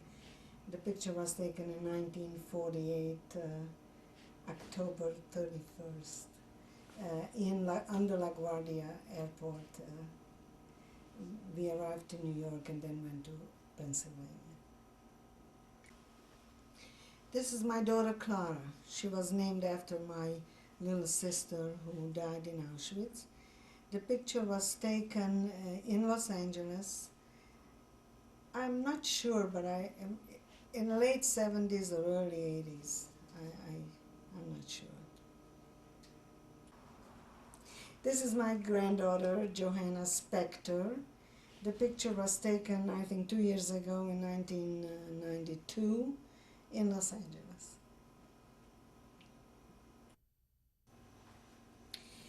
This is a family picture that somebody sent me from South America. Where it survived, how it survived, I don't know. The picture was taken in 1932. On the left side, that little girl is me. Next to me is my mother, and then my father. And next to it is my father's sister, Berta Jakubowicz was her name, and my uncle, Joseph Jakubowicz. And the bride is their daughter. Her name was Julia, and she was my first cousin. And the groom was also my first cousin, and his name was Dr. Fred Weinfeld. Next to him is his mother. I don't remember her name because she was remarried, and I don't remember her name. And next to her is her second husband. The two people on the end, I don't know. They were some second aunts and uncles. I'm not going to describe all the people, but they were all related, either cousins or aunts and uncles. In the front row, the children are, his name was Tibi Jakubowicz. He was the bride's brother. By the way, you did an interview with his brother, Ferry, who's on the other, Frank, who's on the other end. Did you do that interview? The two girls on the two sides, I don't know, and in the middle is my little sister, Clara. Those were cousins and relatives. Well, the picture, by the way, the wedding was in Uzhhorod in Czechoslovakia.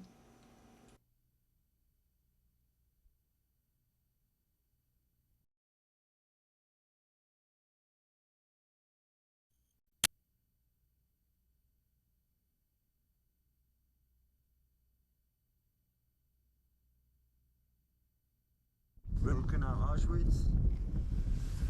This is January 26th. Hold on. We have to turn Renee's on and I turn here.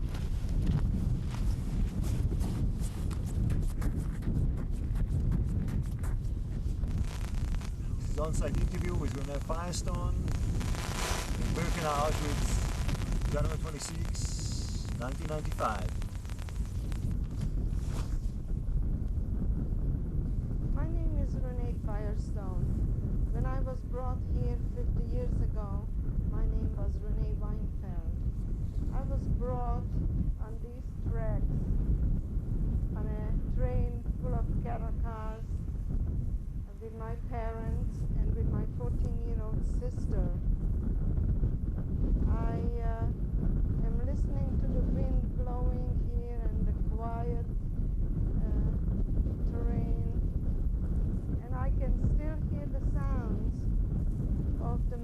thousands of people that were pouring out of the cattle cars.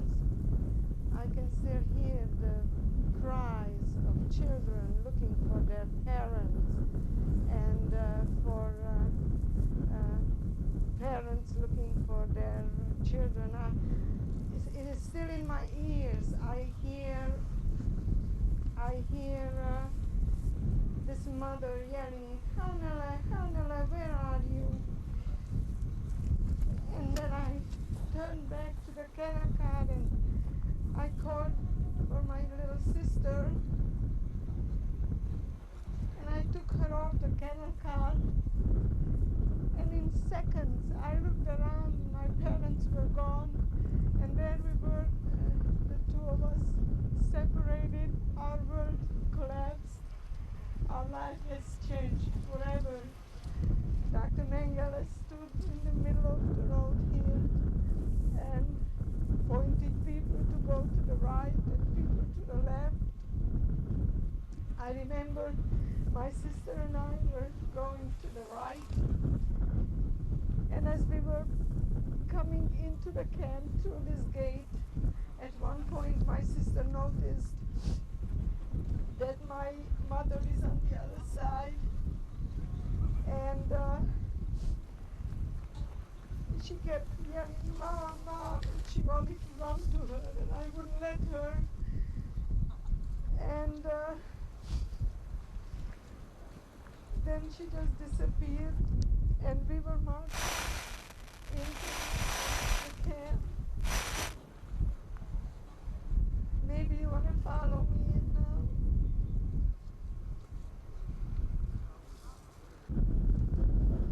It is hard to comprehend the thousands of people that were pouring out of these cattle cars.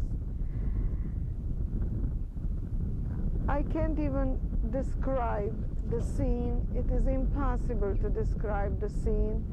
On the loudspeakers, the Nazis were telling us to leave our belongings behind. They will deliver it into the camp. Of course, we had no idea what the camp meant. We didn't know who Mengele was, who was pointing us one direction and the other.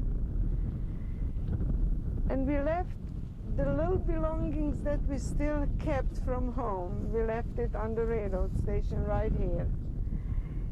And then my sister and I was walking through this gate. We had no inkling what is awaiting us. We had no idea what this place was, where this place was. We didn't know even what country we are in. We went all the way to the end. We walked through all the way to the end. There's a bathhouse there. That's where we got undressed.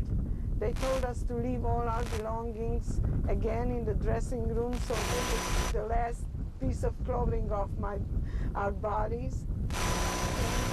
We walked into a room which was the shower room. We never came back into the dressing room. Naked, in windy, cold weather like this, we walked out naked on the other side of the bathhouse, and we stood there from about mid-afternoon till approximately midnight. It is indescribable, the pain, the fear, the hunger. And you know, today I'm here exactly 50 years. We're going to commemorate today the liberation of this camp. I just can't believe, I cannot believe that I'm still alive, that I lived it through, that it was possible to live something so diabolical through. I hope that the world will see what was going on here, and will comprehend what it really means to humanity to remember what is going on, what was going on here.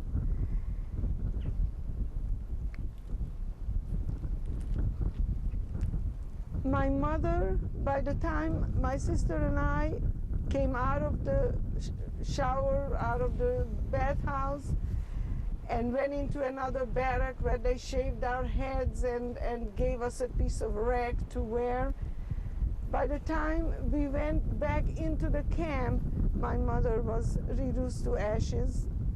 My father disappeared. My whole world, my whole life was ending. From the bathhouse, they brought us back to this camp here. This was Sea Lager. This was the Hungarian women's lager. If you want to follow me, I'll take you to the barracks where I was in. This is Lager B2C. This was the Hungarian women's camp. I stayed in this barrack. It was barrack 28. You must understand that all these wires were charged with high voltage electricity, that if you just went near these wires, you were killed. Death was around every corner. No matter how you tried to save yourself, it was impossible. Only God could save you here.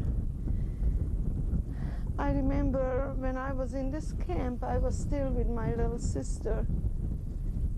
We were somewhere in the middle of the block in a bunk where there were 12 of us squeezed in. We could hardly fit in. In our sleeps, we always had nightmares, but when we woke up, the nightmare, the reality was worse than the nightmare. Now that I look around and I see how huge this camp is, I just can't comprehend it, because when I was here, millions of people were here. This wasn't a vast, empty space like this. There was no grass, mud, or snow, or dry ground, dry, frozen ground. We were always sitting in the mud. This wind that you feel here, well, to save ourselves from this wind, wearing this one piece of clothing that we had on, we had to sit around the edges of the barracks, you know, sitting on the edge of the barracks, protecting ourselves with the walls of the barracks, because we were always outdoors. We could come into the barracks only to sleep. There was a small cubicle like this, probably this was it, which was the capo's room. She slept here. She had a cot in it, and in the middle here, where the chimney is, there was a brick chimney like walking through the whole barrack, which of course never had any heat in it. Then 6 months later, I was separated from my sister, and I was taken into the next camp, which used to be the Czech lager, which was murdered overnight, the whole lager. There were parents with children living there, and the whole camp was eliminated one day. I see these pigeons here. Well, let me tell you, there were no pigeons here. Nothing lived here. There were no birds. Not even a rat could survive here. This is a place of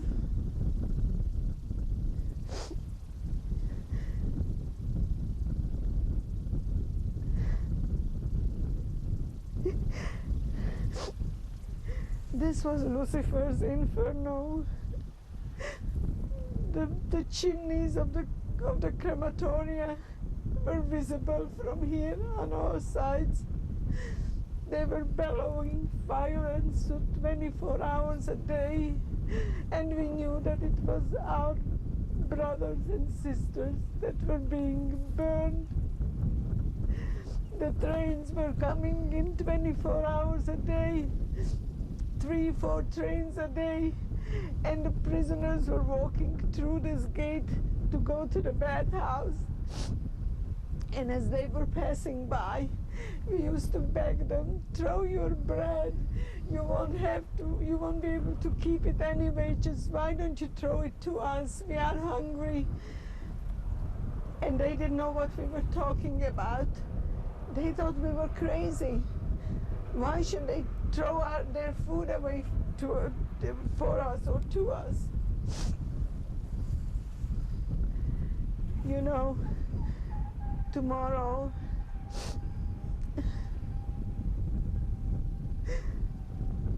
we will commemorate the day when this ceased to be the place of suffering and murder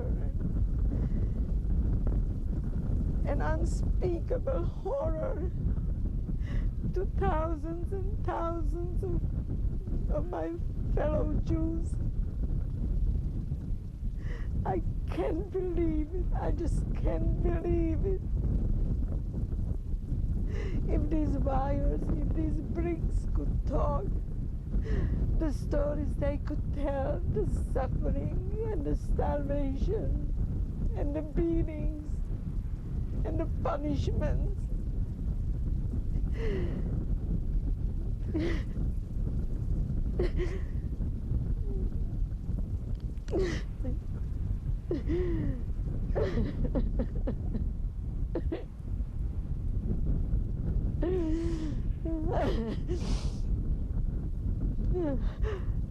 If there is such a thing as a soul, I hope that my mother and my sister can hear me now.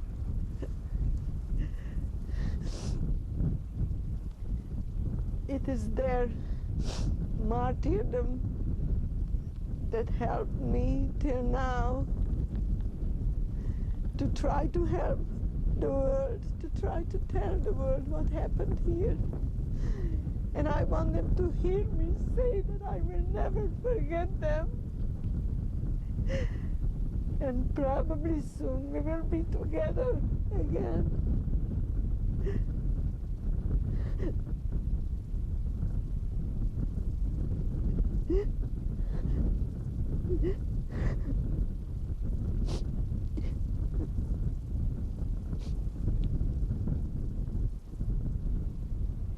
I'm sorry.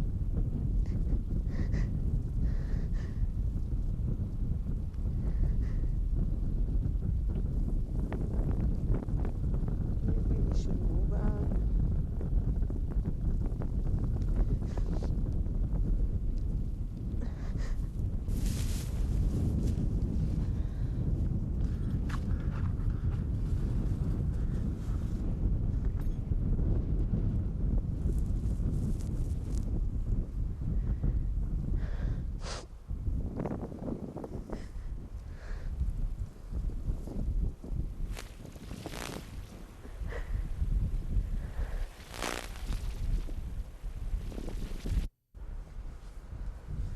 I don't remember, did I tell you that these wires were charged with high voltage electricity? You couldn't come this close to it because it just immediately you were just drawn to the electricity, you were finished. People came to these wires when they could not bear anymore the suffering and the hunger and the starvation. Every morning you could see people hanging from these wires, committing suicide, ending their lives. I'm looking at these today, and it's hard to believe.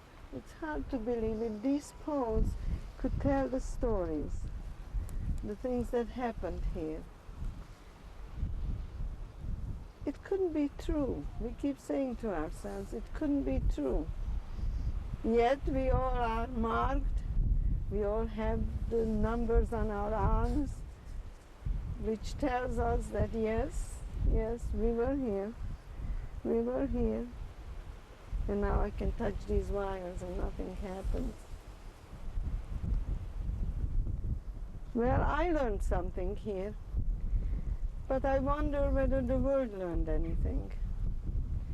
The way you look around the world today, you wonder, what did we learn from the Holocaust? What did we learn from this place?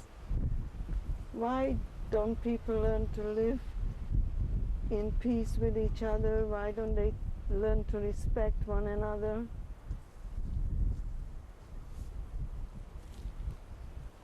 It's unbelievable. Unbelievable that we still can't get along. We still can't live with each other. Look at this place. Look at the size of it. Can you imagine? Can you imagine the millions that perished here?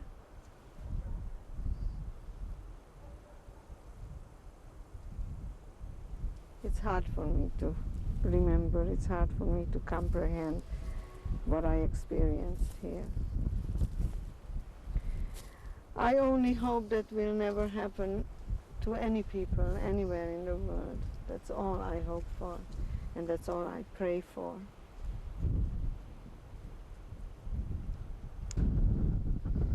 Before the train arrived here, a little further back, the train stopped, and everybody was curious where we are. Nobody knew what country, what town. So one of the boys picked me up on his shoulders and asked me to look out and tell them if I can see anything. And I remember I saw that we are on a railroad station. There was a train standing there, another train full of people like us. And then all of a sudden I saw the sign, and the sign said Krakow.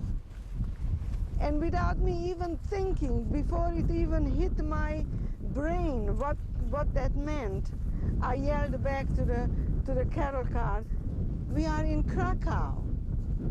And I remember that out of that silence, all of a sudden, like a beehive, everybody started to talk.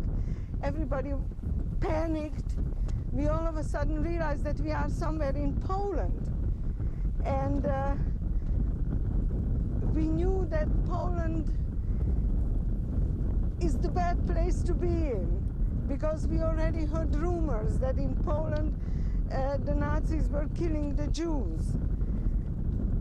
I remember the train starting to move again, and the silence returned. And then the silence was again broken with this screeching whistle of the train.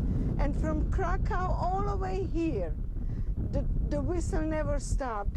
Of course, later we found out that that was the signal for the Nazis to prepare the selection place, because a transport was coming. These transports were coming in all the time. And that whistle of the train is still in my ears.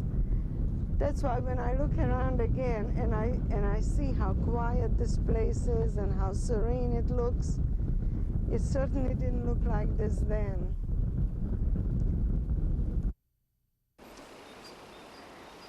I think this is crematoria number 5.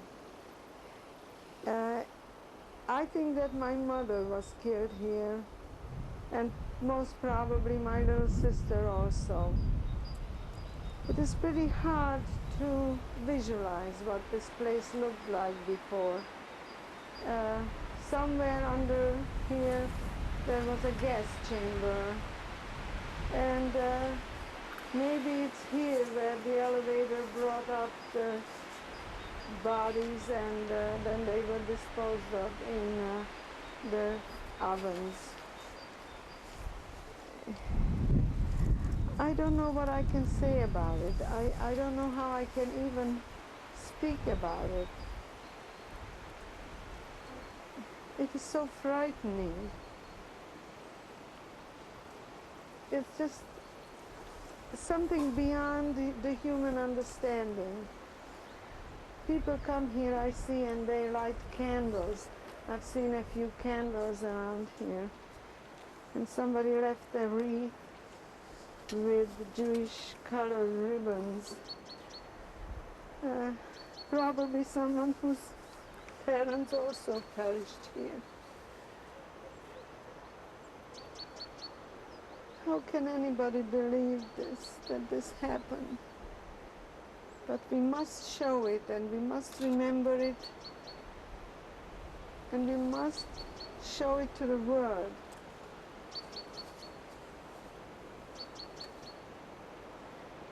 I'm gonna come back here also, and I'm gonna light a candle. You know, I can't even imagine what this place was like.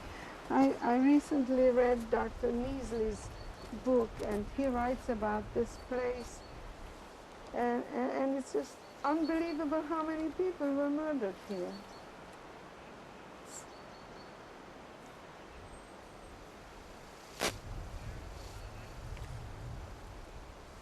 Look at this. Probably here it was. Of course, the Nazis blew it up before they left because they didn't want the world to know what this place was all about.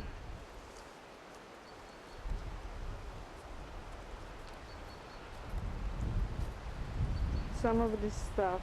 Can you imagine if this could speak? If this could tell the stories?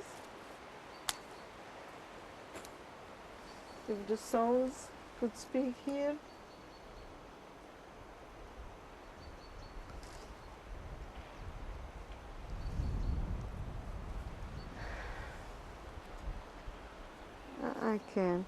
I can't speak.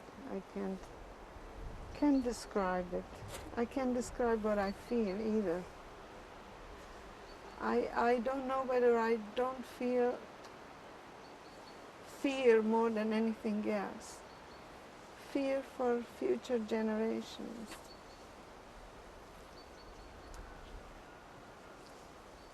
I pray to God that nothing like this will ever be built again.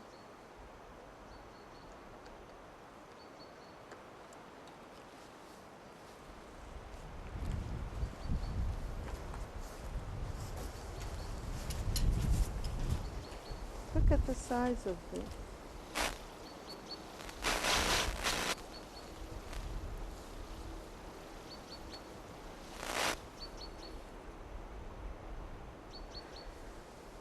Unspeakable.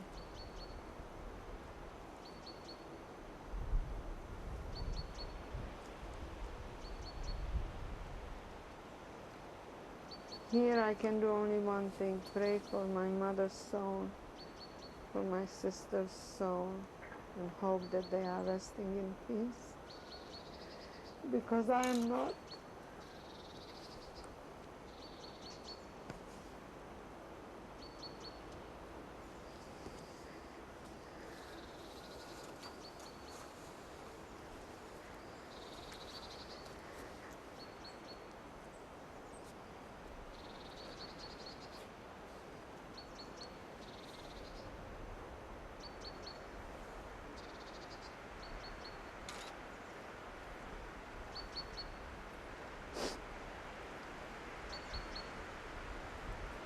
If you follow me, we're going to go to the pits now. I will show you something else that you won't believe.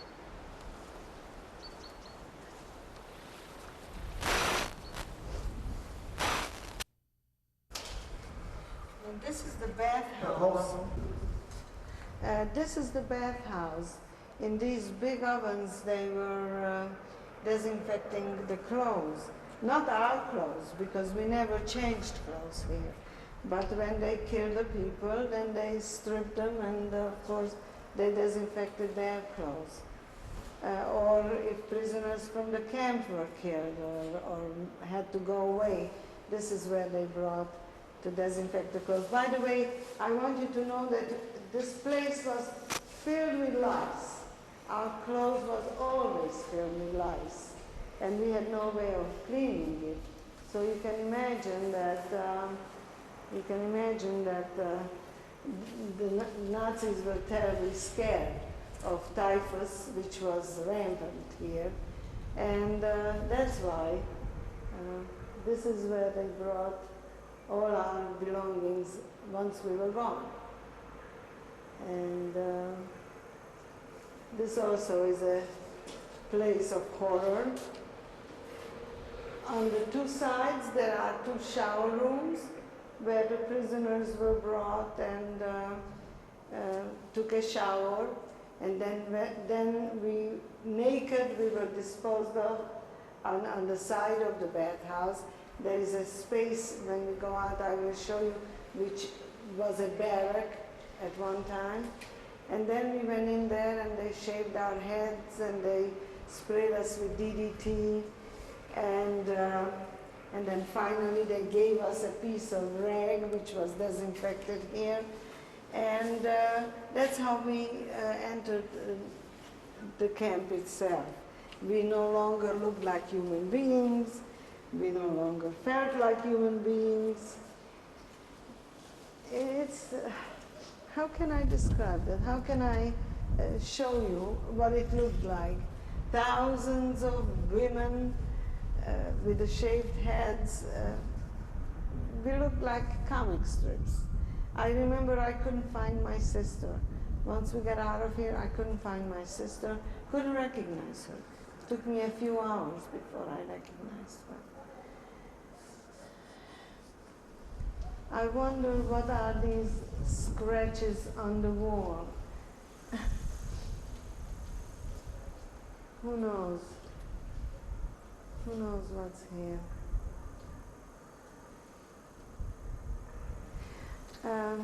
I remember that we went into an underground dressing room from the outside, and somehow, I don't remember where, we were coming up to the shower room. I see something here that goes deep, but that's just an oven. Let's see what's happening here. Yeah, it's hard for me to recreate, in my mind how it exactly worked. But somewhere outside, there should be an underground passage into a dressing room. And from that dressing room, once we left all our belongings, they told us to be very neat and to fold our belongings very neatly and leave it in a pile so that when we come back we can remember exactly where our clothing is. Needless to say, we walked into the shower room and everything was taken away, and we walked out totally stark naked. It's just hard to remember. It's hard to believe that it happened.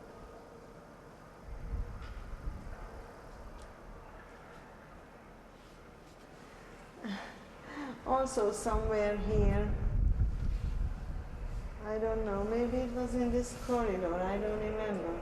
Dr. Mengele walked in and took me out of the line. And he was with another man, another doctor, and they took me under a light somewhere in one of those rooms, I don't remember which one, and questioned me and asked me why I'm here. Well, first of all, I didn't know who Mengele was. Second of all, I had no idea where I am and why I'm here. So I said, I'm a Jew, that's why I'm here.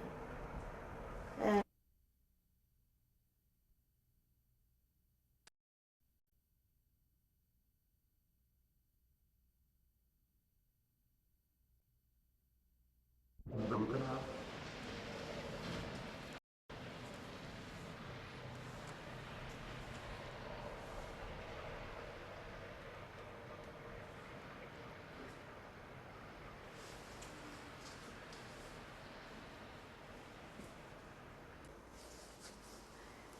it's very hard for me to recreate exactly what this place was. This must have been the oven where they were heating those barrels, where the steam was coming from. I don't know. But every nook here, every corner is so scary. It's, there is death around here, everywhere. That's all you feel. You just feel death present. And you keep asking yourself, how many died here? How many prisoners worked at this oven? And how many of them were destroyed afterwards? I just can't describe how I feel. I can't describe how I'm trying to understand, make some sense of this. But it just doesn't make any sense. No matter how hard you try, it just doesn't make any sense. These are these barrels where the clothing was disinfected. I told you, the clothes that came off, dead bodies especially, or if you changed from one camp to another, you came into the bathhouse again, they reshaped your head, disinfected you and your clothing. I remember just before we left Auschwitz, we stood out there naked, waiting for our clothes to be finished so we can get on our death march. But just, as I said before, just every corner here, you can sense death, you can sense destruction, evil, just an evil place. Look. This is where some of the people were unloaded when the crematorias were overloaded and people had to wait to be gassed. They came through that road and they were spread around here. Women, old women, children were sitting around waiting to decide what's going to happen to them. And many times when the crematorias were, as I said, overloaded, and during the final solution it was almost all the time, then they dug these pits. There is one over there also, I see, and I think that's the children's pit, I'm not sure. And they were burning people in these pits. These pits were prepared in such a way that it drained the fat from the people that were burning, and it collected the fat in a place. And then they doused the new people with that fat so that the pit should be burning well through the whole time. You know, when I see these things now and I try to remember these things, only then can I understand how devilish this whole place was, how premeditated, pre-planned, every corner, every step that the prisoners made was pre-planned. They knew exactly what's going to happen to us. It's unbelievable. It's unbelievable. And we were so naive or stupid that we just walked right into it. Of course, what human mind could have imagined what was going on here? No normal human mind can understand that or imagine it. I still cannot believe what I have seen here. And look at it, it's so peaceful, so quiet. The other day, there were 2 deer roaming around this place. There was nothing alive here, nothing. Everything was dead. Even those of us who stayed in the camps were already dead. And we knew that we are dead. We knew that there's no way we are going to survive. It is really only by a miracle that it happened, that I'm here. Only by the grace of God.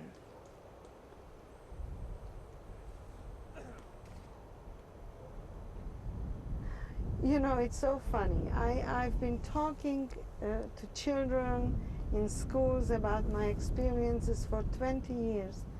Now that I'm standing here, the words just don't come. Because there are no words for this. Whatever I say is so meaningless, so trivial. You can't really describe this.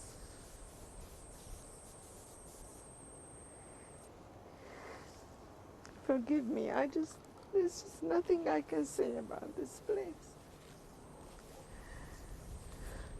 I understand that some Russian soldiers, prisoners of war, are buried here, Jews and non-Jews, and that's what represents the crosses and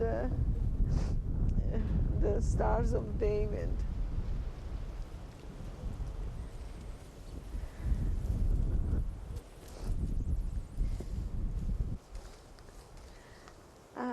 I see these guard houses. We were watched from those towers every moment, every move we made. We couldn't speak to each other.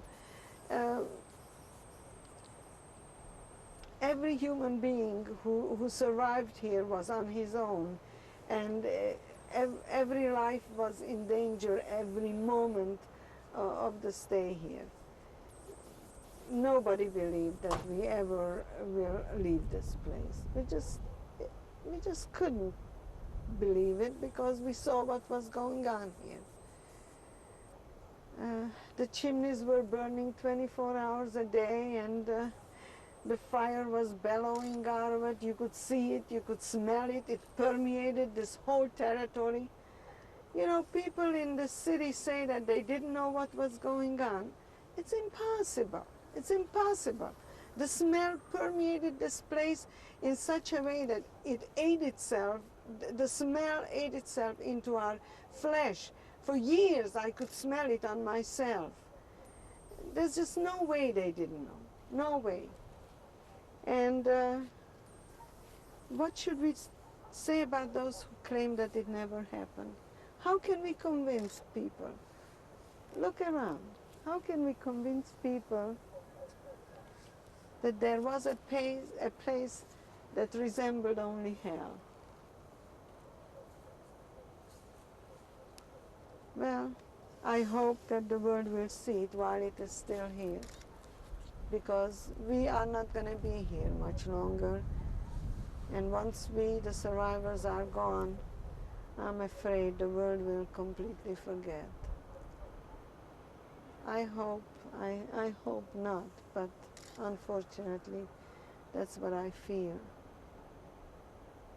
It is, half of it is already destroyed. How much longer that the whole place is going to be cleared? And who knows, some apartment houses will be built over this place where we left our loved ones, where there are no graves for them. There's a little river not far from here called the Vistula, and the ashes were disposed in that river. And I understand that even today, at summertime, when the river is flowing, you can see bones and teeth on the surface. How can we tell these people who say it never happened, come here and look around, see what's going on, see what it looks like?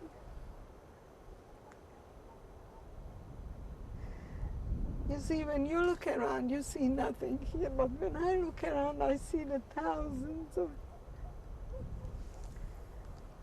frightened human beings sitting, waiting.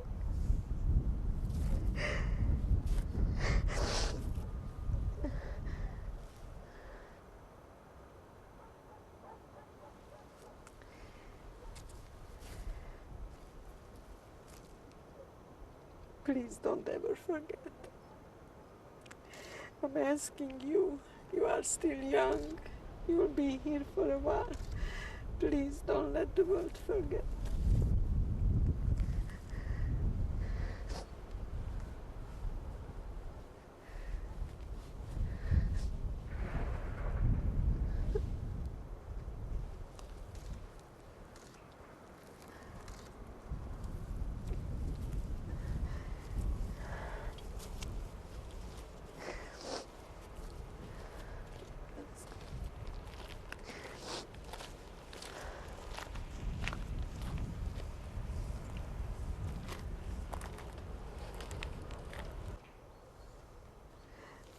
that's the plaque in memory of Edith Stein. She was a nun who was brought here because she was Jewish. She had a Jewish grandparent or maybe even a parent, I'm not sure. But some part of her was Jewish. So she was brought to Auschwitz as a Jew and killed here. And that's the plaque that probably the Carmelite nuns put up for her. I think that she became a saint. I'm not sure there was I remember controversy about whether she should or should not be made into a saint, but I don't know what eventually happened, but that's her name, Edith Stein.